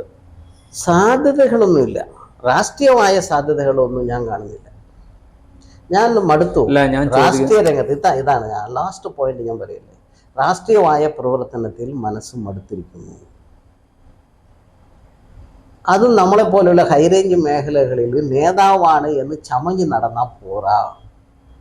അവരുടെ വീടാന്തരം 2021 വരെ ഈ മണ്ഡലത്തിൽ പുതിയതായി വീടുകൾ വന്നിട്ടുണ്ടെങ്കിൽ തെരഞ്ഞെടുപ്പിന് മുൻപ് ആ വീടുകളുടെ വാതിൽപ്പടി ഞാൻ ചവിട്ടിട്ടുണ്ടായിരിക്കണം, അല്ലെങ്കിൽ ഞാൻ അറിഞ്ഞിട്ടുണ്ടാവില്ല.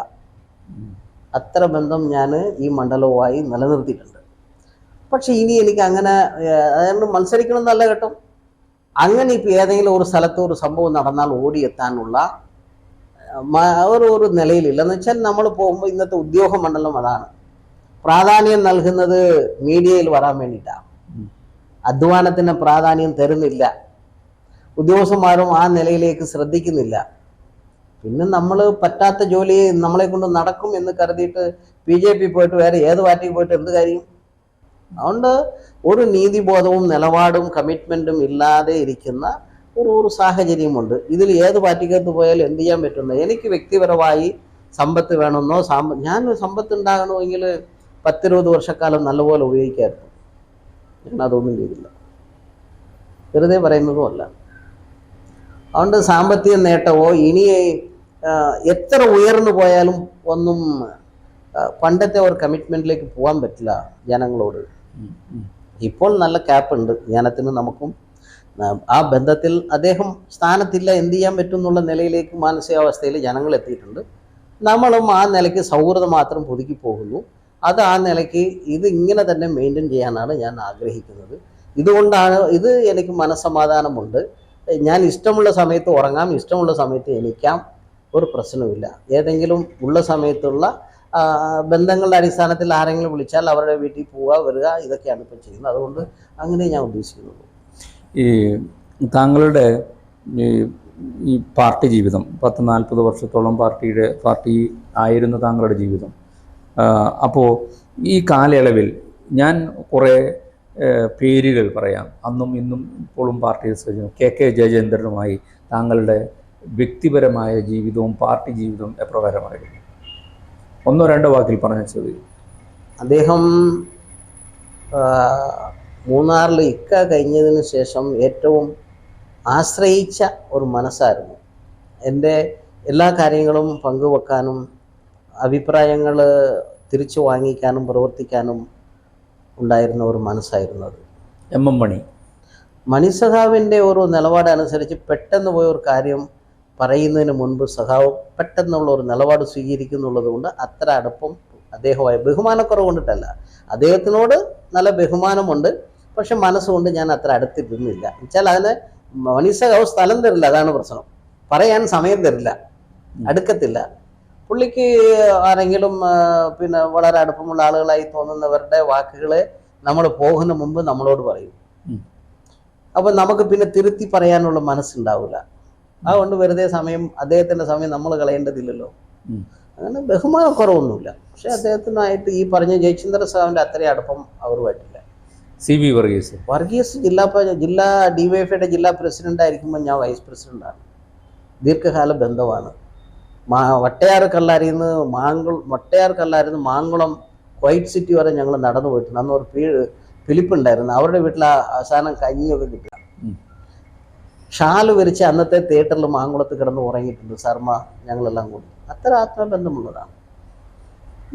മറ്റൊരാൾ ഈ മൂന്നാറുമായിട്ട് ബന്ധപ്പെട്ട് ചോദിക്കുമ്പോൾ ജില്ലാ സെക്രട്ടേറിയറ്റ് അംഗം KV ശശി 2007-8 വരെ, അതായത് യൂണിയൻ്റെ റെക്കഗ്നേഷൻ കിട്ടുന്നത് വരെ വേറെ പ്രശ്നങ്ങളില്ല. പാൽരാജ് സഖാവും SS-ഉം വൈകുണ്ഠവും ഇവർ തമ്മിൽ ഇടയ്ക്ക് ചിലപ്പോൾ KV ശശിക്ക് കിട്ടേണ്ട ഒരു പരിഗണന കിട്ടാൻ എന്നോട് എന്തെങ്കിലും പറയുമ്പോൾ ഞാനാണ് അതിനൊരു ഇടനിലക്കാരനായി നിന്ന് അവരുടെ ഒരു മാനസിക പിടിമുറുക്കൊക്കെ ഒന്ന് മാറ്റിക്കൊടുത്ത് ഒന്ന് സ്മൂത്താക്കാൻ വേണ്ടിയൊക്കെ ഇടയ്ക്കിടയ്ക്ക് ഇടപെടുന്നതും നടക്കുന്നതും ഒക്കെ അങ്ങനെയാണ്. അദ്ദേഹം സെക്രട്ടേറിയറ്റ് മെമ്പർ ആയതിനു ശേഷം മുതൽ കുറച്ച് അകൽച്ചുണ്ടായി. പക്ഷേ അത് നമ്മളൊന്നും അങ്ങനെ കണക്കാക്കാറില്ല, മൈൻഡ് ചെയ്യാറില്ല. കാരണം എന്താണെന്ന് വെച്ചാൽ അതാണ് ഞാൻ നേരത്തെ മണിസാവിൻ്റെ കാര്യം പറഞ്ഞത്. വെച്ചാൽ മണിസാവാണ് ജില്ലാ സെക്രട്ടറി. ഇപ്പോൾ ഞാൻ രാജയെ തോൽപ്പിക്കാൻ ശ്രമിച്ചു, ശരി, അത് ആരായിട്ടാണ് എന്താണ് ആ സമയത്ത് ഇടപെടേണ്ട സമയത്ത് ഇടപെട്ട് ക്ലാരിറ്റി വരുത്തേണ്ട സമയത്ത് ക്ലാരിറ്റി വരുത്തേണ്ടതിൽ വന്ന കുറവ് നമ്മൾ മനസ്സിലാക്കിക്കൊണ്ട് നമ്മൾ അങ്ങോട്ട് തിരുത്തി പറയാൻ പോകാറില്ല. ശിക്ഷ കിട്ടിയാലും വാങ്ങിക്കും, പറ്റി തുടരുവാണല്ലോ, സ്ഥാനമുണ്ടല്ലോ. അപ്പോൾ ആ സ്ഥാനം ഇറക്കി വെക്കുന്നത് വരെ അതിൻ്റെ ഒരു പോറൽ പറ്റാതെ കൊണ്ടു നടക്കുക എന്നുള്ള ചുമതലയാണ് അങ്ങനെ കടന്നുപോയത്. ശശി പാർട്ടിയിൽ നിന്ന് പുറത്താകുമ്പോഴും പാർട്ടിയിൽ നിന്ന് പുറത്താകുന്നതിന് മുമ്പും ഈ KV ശശിയുമായി താങ്കളുടെ ബന്ധം എന്തായിരുന്നു? കാരണം ഞാൻ ചോദിക്കാൻ കാരണം താങ്കൾ മൂന്നാർ നിവാസിയാണ്, അദ്ദേഹത്തിൻ്റെ പ്രവർത്തന മണ്ഡലവും മൂന്നാറാണ്. അപ്പോൾ ജില്ലാ സെക്രട്ടേറിയറ്റ് അംഗം എന്ന നിലയിൽ KV ശശി ആയിരിക്കണമല്ലോ ആ പാർട്ടി, അവിടെ പാർട്ടിയെ നയിക്കുക, പാർട്ടിയുടെ ചുമതലക്കാരനായ അദ്ദേഹമായിരിക്കണമല്ലോ. അപ്പോൾ ആ ബന്ധത്തിൽ ഉലച്ചിലുണ്ടായിട്ടുണ്ടോ? 2010 ശേഷം ഉലച്ചിലുണ്ടായിട്ടുണ്ട്. അത് മുൻവിധിയോടുകൂടി എടുക്കുന്ന സമീപനങ്ങളാണ്. നമ്മൾ ചെയ്യാത്തത് ചെയ്തു എന്ന് കണക്കാക്കിക്കൊണ്ട് അവരെടുക്കുന്ന സമീപനങ്ങളാണ്. ഉദാഹരണത്തിന് മൂന്നാറിൽ ഒരു മെഡിക്കൽ സ്റ്റോർ ബാങ്ക് തുടങ്ങുകയാണ്. നമ്മളോടൊന്നും പറഞ്ഞില്ല, അത് പുള്ളിയാണ് പ്രസിഡന്റ്. ഉദ്ഘാടനം ചെയ്യുന്നതിന് മുൻപ് മതിയായ രേഖയില്ലെന്ന് അന്നത്തെ സബ് കളക്ടർ അരുൺ പൊളിക്കാൻ പോലീസുമായിട്ട് വരിക. അപ്പം എന്നോട് ശശി സർ പറഞ്ഞത് ഇന്ന പോലെ ഒരു പ്രശ്നമുണ്ട്, അവിടെ നമുക്ക് ഉടനെ ഇടപെട്ട് ഉദ്ഘാടനം ചെയ്യണമെന്ന് പറഞ്ഞു. 7:30-7:30 ചെയ്യണമെന്ന് പറഞ്ഞു. ഞാൻ പടപെടാന്ന് വന്നു. ഞങ്ങൾ 3-4 പേർ വന്ന് സബ് കളക്ടർ പോലീസ് അവിടെ വന്ന് നിൽക്കുകയാണ്. അപ്പം ഞാൻ പറഞ്ഞു, എന്താ ഉദ്ഘാടനത്തിന് നിങ്ങളെ വിളിച്ചില്ലല്ലോ എന്നാണ് ഞാൻ ആരോട് പറയുന്നത്? സബ് കളക്ടറോട്. അപ്പോൾ സബ് കളക്ടർ മനസ്സിലാക്കിയത് സാറ് വിളിച്ചില്ലെങ്കിലും ഞങ്ങൾ വരേണ്ട കാര്യത്തിന് വരണ്ടേന്ന്. അപ്പം ഞാൻ പറഞ്ഞു ഒരു അരമണിക്കൂർ വെയിറ്റ് ചെയ്യും, ഞാൻ ഇവിടെ ഒരു ജോലിക്ക് വന്നു, എന്തായാലും MLA സബ് കളക്ടർക്ക് വേണ്ടല്ലേ, സബ് കളക്ടർ അവിടെ നിൽക്ക്, ഞാനിതൊന്ന് നടത്തിക്കോട്ടെ എന്ന് പറഞ്ഞിട്ടാണ് അന്ന് ഉദ്ഘാടനം ചെയ്തത്. ഉദ്ഘാടനം ചെയ്ത് പ്രവർത്തനം തുടങ്ങി. പിന്നെ അതങ്ങനെ മൂവിങ് അതൊക്കെ തുടങ്ങി. പക്ഷേ ആ സബ് കളക്ടറെ പൊളിക്കാൻ ഞാനാണ് വിളിച്ചു വരുത്തിയത് എന്നാണ് ശശി റിപ്പോർട്ട്. അതാണ് പറയുന്നത്, നമ്മൾ അധ്വാനിക്കുകയും അത് പുള്ളി വിൽപ്പന ആക്കി പുള്ളിക്ക് അനുകൂലമാക്കി മാറ്റുകയും ചെയ്യുക എന്നുള്ളതാണ്. താങ്കളുടെ പരാതി യഥാർത്ഥത്തിൽ ഈ KV ശശിക്കെതിരായിട്ടാണ്. ഞാൻ ആ വിഷയത്തിലേക്ക് ഇപ്പോൾ കടക്കാൻ ആഗ്രഹിക്കുന്നില്ല. അത് പാർട്ടിയുടെ മുമ്പിലുള്ള ഒരു മേശപ്പുറത്തിരിക്കുന്ന ഒരു ഫയലാണ്. അത് നീതി ലഭിച്ചാലും ലഭിച്ചില്ലെങ്കിലും അത് അവിടെ അങ്ങ് നിൽക്കട്ടെ.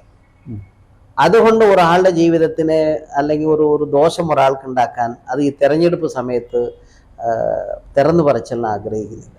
താങ്കൾ പരാതി കൊടുത്തിരിക്കുന്ന വ്യക്തിയുടെ പേര് പറയണ്ട, പക്ഷെ താങ്കൾ കൊടുത്തിരിക്കുന്ന പരാതിയുടെ ഉള്ളടക്കത്തിൽ സാമ്പത്തിക അന്യായമായ സമ്പത്ത് കൈവശപ്പെടുത്തൽ, അതുമായി പാർട്ടി വിരുദ്ധ നിലപാടുകൾ, ഇതെല്ലാം ആ പരാതിയിലുണ്ടോ? തെരഞ്ഞെടുപ്പ് ആയതുകൊണ്ട് അല്ലെങ്കിൽ ഒരു പാർട്ടി സഖാവിനെ, താങ്കളെ ഒരു പാർട്ടി സഖാവിനെ വ്യാജം പറഞ്ഞു ഉപദ്രവിച്ചു എന്നുള്ള ഒരു പരാതി മാത്രമാണോ? അദ്ദേഹത്തിനെതിരെ ഞാൻ ഒറ്റ വാക്കിൽ പറയാം. ഞാൻ പറയുന്നത് രഹസ്യമൊന്നുമല്ല. ഞാൻ കൊടുത്തിട്ടുള്ളതെല്ലാം പരസ്യമായ കാര്യമാണ്. പിന്നെ കണ്ണിങ്ങനെ നല്ല കാഴ്ച ഉണ്ടായിട്ട് എനിക്ക് കണ്ണ് കാണുന്നില്ല എന്ന് പറഞ്ഞാൽ എനിക്ക് എന്ത് ചെയ്യാൻ പറ്റും? ഞാൻ പറയുന്നത് അപ്പുറത്ത് ഇപ്പം ആനച്ചാൽ നിവാസികൾക്ക് ഞാൻ പരാതി കൊടുത്തില്ലേലും അവർക്ക് ബുദ്ധിയുള്ള കാര്യം അറിയാലോ. അത് അറിഞ്ഞില്ല എന്ന് പാർട്ടി പറഞ്ഞാൽ അതവിടെ പാർട്ടി ഉണ്ടോ? ഞാൻ പരാതി കൊടുത്തില്ല. പരാതി കൊടുത്തില്ലെങ്കിലും പാർട്ടി അറിയേണ്ട കാര്യം പാർട്ടി അറിയണോ? അത് ഇപ്പോഴല്ല, എപ്പോഴോ. അങ്ങനെയുള്ള കാര്യം അറിഞ്ഞില്ല, പിന്നെ ഒരാൾ ഒരു പരാതി കൊടുത്ത് എന്തൊക്കെയോ കൊടുത്തു ഇരിക്കട്ടെ, ഇന്നതാണെന്നില്ല. ആ പ്രദേശത്ത് നടക്കുന്ന സംഭവ വികാസങ്ങൾ പാർട്ടിയുടെ ബോധ്യത്തിൽ ഇല്ല എന്ന് പറഞ്ഞാൽ അപ്പോൾ അവിടെ പാർട്ടിയാണോ വ്യക്തിയാണോ? പാർട്ടിയാണോ വേണ്ടത്, വ്യക്തിയാണോ വേണ്ടത്? വ്യക്തിക്കാണോ മുൻതൂക്കമുള്ളത്, പാർട്ടിക്കാണോ മുൻതൂക്കമുള്ളത്? അത് തങ്കച്ചൻ ഇവിടെയുള്ള ആള് എന്നുള്ള നിലയ്ക്ക് നിഗമനത്തിൽ ഞാൻ വിടുകയാണ്. ഉത്തരം ഞാൻ പറയുന്നില്ല. ഒരു പാർട്ടി സഖാവ് സാമ്പത്തികം ആർജിക്കുന്നതുമായി ബന്ധപ്പെട്ട് പാർട്ടിക്ക് ചില മാനദണ്ഡങ്ങളുണ്ട്.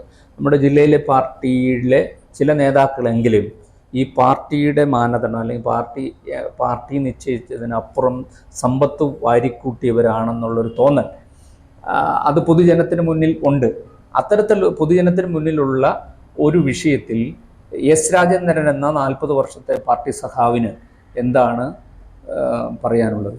അത് ഞാൻ CV വർഗീസ് സഖാവിൻ്റെ കയ്യിലുള്ള പരാതിയിലും സംസ്ഥാനത്തുള്ള പരാതിയിലും 3 കൊല്ലത്തിന് മുൻപ് കൊടുത്തപ്പോൾ മുതലേ അത് എന്തൊക്കെയോ ഉണ്ട്. ചിലപ്പോൾ നിങ്ങൾ പറഞ്ഞത് അതിൽ കണ്ടേക്കാം. എന്തൊക്കെയോ ഉണ്ടെന്ന് താങ്കൾ എന്നോട് പറയാൻ മടിച്ചിട്ടാണോ? അത് ഇപ്പോൾ പറയാനുള്ള അവസരമല്ല. ഒരാളെ മോശമാക്കുക എന്നുള്ളതല്ല എൻ്റെ ഉദ്ദേശം.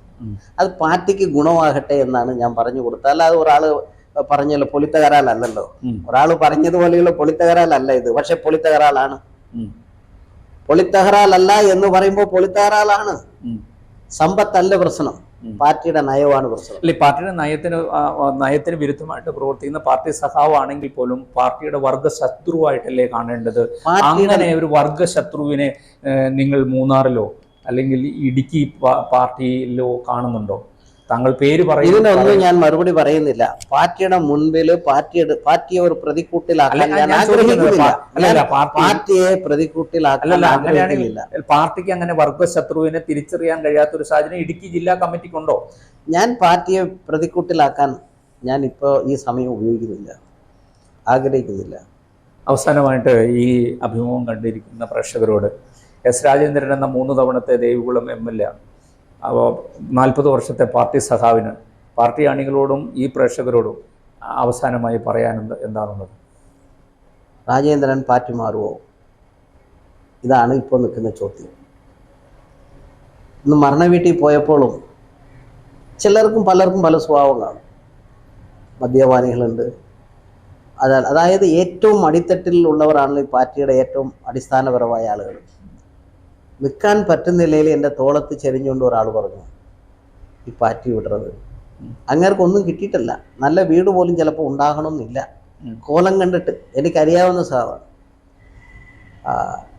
ഞങ്ങളെ വിട്ടിട്ട് അടുത്തയാൾ അത് കഴിഞ്ഞ് 4 ഞങ്ങളെ വിട്ടിട്ട് പോവോ എന്ന് പറഞ്ഞാൽ ഒരു കുടുംബ ബന്ധത്തിൽ ഒരു വിവാഹ ചടങ്ങിൽ ഒക്കെയുള്ള സമയത്ത് നമ്മൾ പലരും വേദനിച്ച് മനസ്സ് പറയുന്നത് പോലെയുള്ളത്.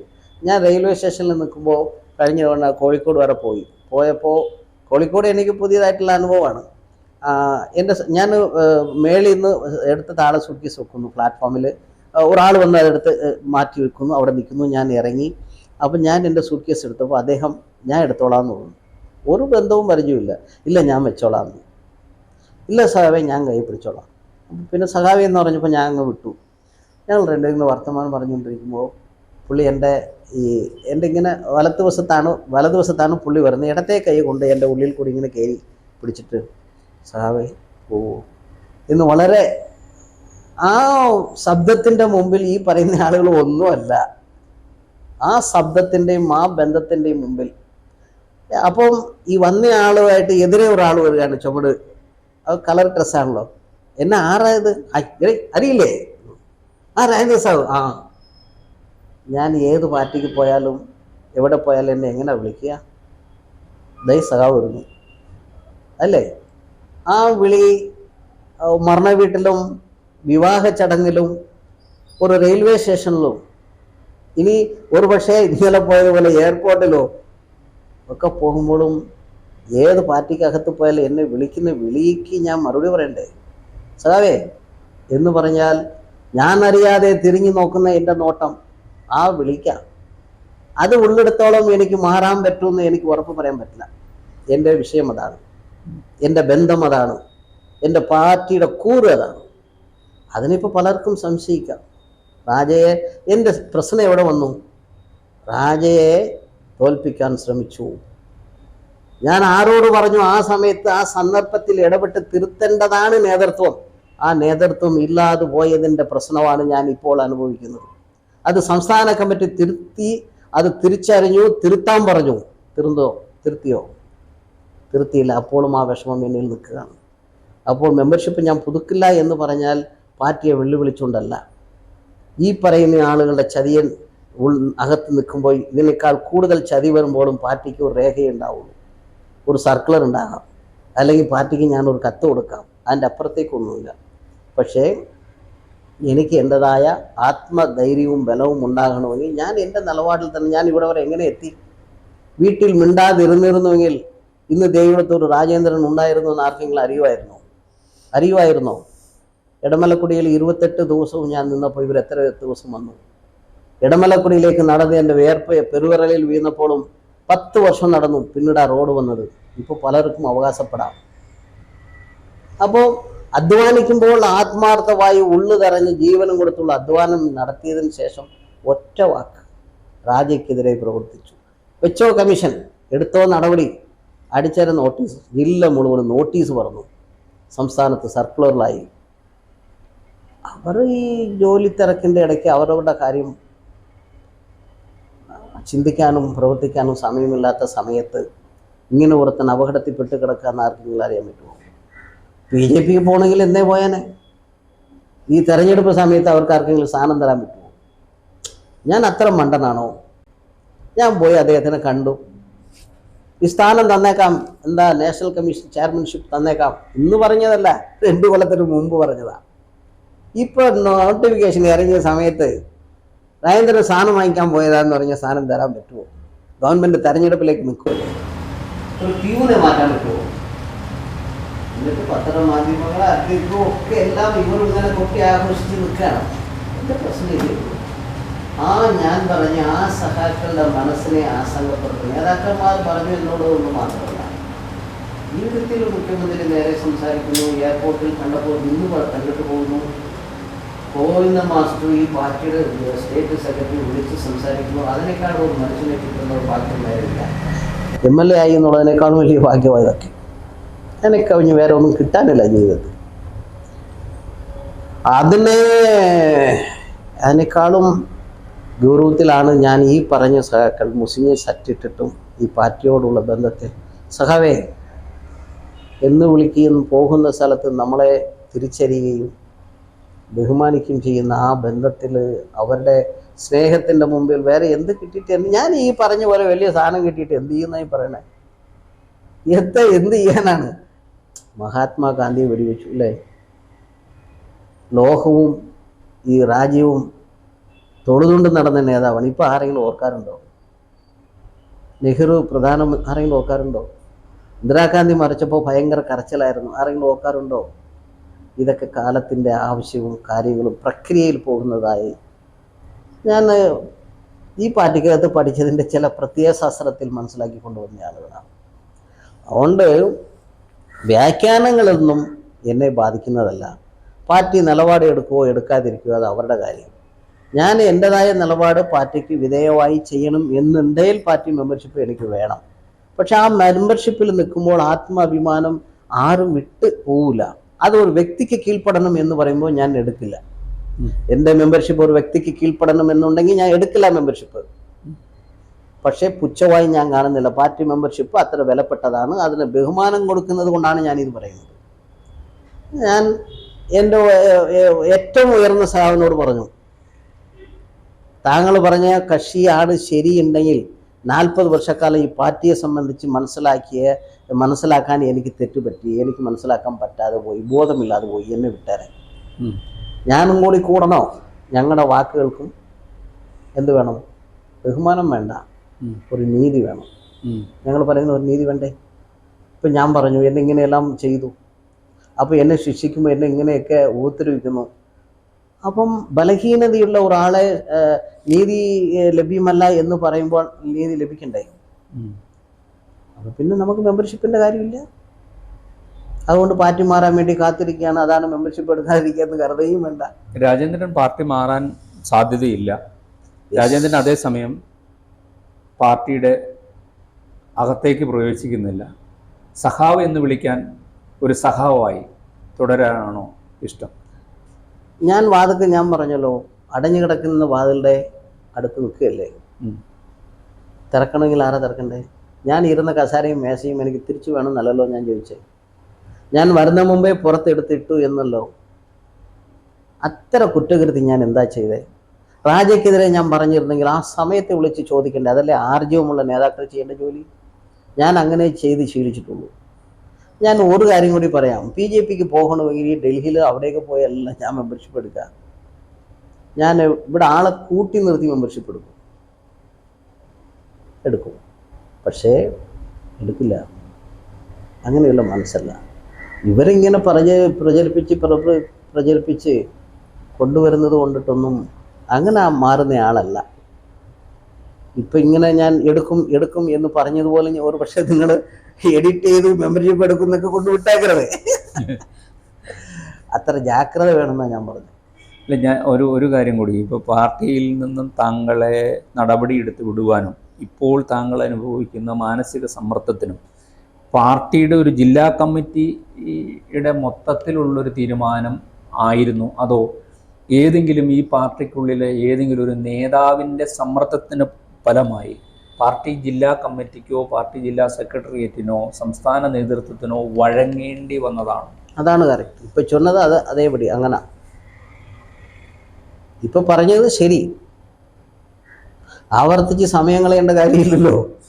അതായത് ഒരു പാർട്ടി സഖാവിന് ഗൂഢാലോചന, ഒരു പാർട്ടിയിൽ നടന്ന ഒരു ഗൂഢാലോചനയുടെ ഫലമാണ് താങ്കൾ ഇന്ന് അനുഭവിക്കുന്നത്.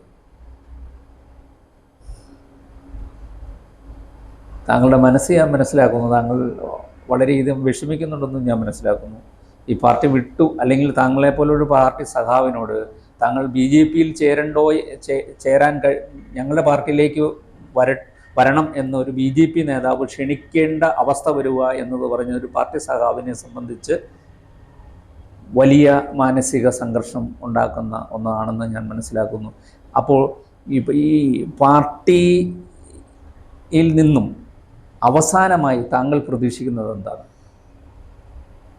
പാർട്ടിയിൽ നിന്ന് ഞാൻ പറഞ്ഞല്ലോ, വാതിൽ അടഞ്ഞു കിടക്കുന്നു. പാർട്ടിയുടെ വാതിൽ അടഞ്ഞു കിടക്കുന്നു. വേണമെങ്കിൽ വന്ന് പ്രവർത്തിച്ചു. തള്ളിത്തുറന്ന് അങ്ങനെ തള്ളിത്തുറന്ന് വരാൻ രാജേന്ദ്രൻ ആവശ്യമില്ല. തള്ളിത്തുറന്ന് വരാൻ രാജേന്ദ്രന് ഇഷ്ടമല്ല. ആവശ്യമില്ല. തുറന്ന വാതിലാണെങ്കിൽ രാജേന്ദ്രൻ പ്രവേശിക്കും. എന്നാണ് പറയുന്നത്. പാർട്ടി എന്ന് പറയുന്നത് അങ്ങനെയാണ്. പാർട്ടിയിൽ പ്രവേശിക്കാൻ പാർട്ടിയുടെ മാനദണ്ഡങ്ങൾക്കനുസരിച്ച് നിൽക്കുന്ന ആർക്കും പ്രവേശിക്കാം. ഞാൻ ചോദിച്ചത് കൊട്ടിയുടച്ച വാതിലിന് മുമ്പിൽ ഒരു യാചകനെ പോലെ നിൽക്കുകയാണോ രാജേന്ദ്രൻ, അതോ വാതിൽ അടച്ചിട്ടില്ല, വേണമെങ്കിൽ തുറന്നു കയറാം, ആളുള്ള ഒരു മീറ്റിംഗ് നടക്കുന്ന സ്ഥലത്ത് വാതിൽ ചാരിയിട്ടേ ഉള്ളൂ, രാജേന്ദ്രന് വേണമെങ്കിൽ ആ വാതിൽ തള്ളി തുറന്ന് അകത്തേക്ക് കയറാം എന്ന് ഒരു കാര്യം. 2, രാജേന്ദ്രൻ വന്നിട്ടുണ്ട് എന്നറിഞ്ഞുകൊണ്ട് വാതിൽ തുറക്കാം. ഇതിലേതാണ് താങ്കളുടെ? വാതിൽ തിറക്കണമെന്നില്ല, പാർട്ടിയാണല്ലോ, നമുക്ക് വേണമെങ്കിൽ പ്രവേശിക്കാം. അവിടെ ഒരു എന്താ പറയുക, ഒരു സമ്മർദ്ദം അല്ലെങ്കിൽ പിന്നെ അവിടെ ഒരു സങ്കീർണത ഉണ്ടാക്കാൻ നമുക്ക് താല്പര്യമില്ല. അതാണ് ഇപ്പം നമ്മൾ വാതിൽ തുറന്നു അകത്തേക്ക് കയറുമ്പോൾ നമുക്ക് ഉണ്ടാകാവുന്ന ഒരു മാനസിക അവസ്ഥയും ഇരിക്കുന്നവർക്കുള്ള ഒരു മാനസിക അവസ്ഥയുണ്ട്. അത് അനുകൂലമാണെങ്കിലേ നമുക്ക് ഇരിക്കാൻ പറ്റുള്ളൂ, നോക്കാൻ പറ്റുള്ളൂ, കയറാൻ പറ്റുള്ളൂ. അങ്ങനെയുള്ള സാഹചര്യം ഇല്ല എന്ന് തോന്നുമ്പോൾ നമ്മൾ എന്ത് ചെയ്യും? വാതിൽക്ക് ഇങ്ങനെ നിൽക്കുക, കാത്തു നിൽക്കുക. അപ്പോൾ ഈ നല്ല വെള്ളിക്കരണ്ടിയും സ്വർണ്ണക്കരണ്ടിയുമായി പുറകിൽ നിന്ന് ആളുകൾ വിളിച്ചാൽ രാജേന്ദ്രൻ ഈ അടച്ച വാതിലിൽ നിന്ന് മുമ്പിൽ തിരിഞ്ഞു നോക്കാൻ ഇഷ്ടപ്പെടുന്നില്ല എന്നാണ് പറയുന്നത്. പോയില്ലല്ലോ, നോക്കിയില്ലല്ലോ. നോക്കണമെങ്കിൽ ഈ 2.5 വർഷക്കാലമായി ആ തുടർച്ചയുണ്ടല്ലോ. എല്ലാ പാർട്ടിക്കകത്തും ഉണ്ടല്ലോ. CPI-യിലുണ്ട്, കോൺഗ്രസിലുണ്ട്, BJP-യിലുണ്ട്, പിന്നെന്താ നിതീഷ് കുമാറിൻ്റെ അവിടെയുണ്ട്, BSP എന്നുണ്ട്. എല്ലാവരെയും നിന്നും വന്നല്ലോ, എല്ലാവരും കാണുന്നുണ്ടല്ലോ. നമ്മളൊന്നിനും പോയില്ലല്ലോ. ഇതിങ്ങനെ ഇപ്പം തുറന്നു പോയാൽ എന്താ പ്രശ്നം? ഇങ്ങനെ തന്നെ എങ്ങോട്ടും ഇല്ലാതെ ഒരു പരിചയമുള്ള ഒരാൾ കണ്ടു, ഹായ് പറഞ്ഞു, പോവല്ലേ? എന്താ പ്രശ്നം? യഥാർത്ഥത്തിൽ ഒരു പാർട്ടി സഖാവിൻ്റെ നിലപാടാണ് വ്യക്തത വരുത്തേണ്ടത്. അയാളുടെ വ്യക്തിയെയും വ്യക്തിത്വത്തെയും എല്ലാം അദ്ദേഹം കൈക്കൊള്ളുന്ന നിലപാടുകളാണ്. ആ നിലപാടുകളിൽ താങ്കൾ ഉറച്ചു നിൽക്കുവാനും താങ്കൾക്ക് ഈ തുറന്ന അല്ലെങ്കിൽ അടച്ചിട്ട വാതിൽ തുറക്കുവാനും ഉള്ള അവസരം, പുറകിൽ നിൽക്കുന്ന വെള്ളിക്കരണ്ടിയും സ്വർണ്ണക്കരണ്ടിയും കണ്ണുമയങ്ങാതെ വാതിൽ തുറക്കാനുള്ളൊരു അവസരം ഉണ്ടാകട്ടെ എന്ന് ഞാൻ ആശംസിക്കുന്നു. വളരെ സന്തോഷം, വളരെ നന്ദി. പക്ഷെ ഒരു കാര്യമുണ്ട്, ഈ സ്വർണവും വെള്ളിയും ആണേലും ഒന്ന് ഉപയോഗപ്പെട്ട് കഴിഞ്ഞാൽ പിന്നെ അതിൻ്റെ ഒരു പ്രസക്തി ഇല്ല, അതിൻ്റെ ഒരു മഹത്വവും കാണുന്നില്ല. ഇതെല്ലാം നമുക്ക് പരിചയപ്പെട്ടു പോയതാണ്. വേറെ പ്രതീക്ഷയ്ക്ക് വക വെക്കണ്ട. സന്തോഷം. ഫേസ് ടു ഫേസിൽ ഇത്രയും നേരം അതിഥിയായി സംസാരിച്ചത് ദേവികുളം മുൻ MLA S. രാജേന്ദ്രനാണ്. വളരെയധികം നന്ദി.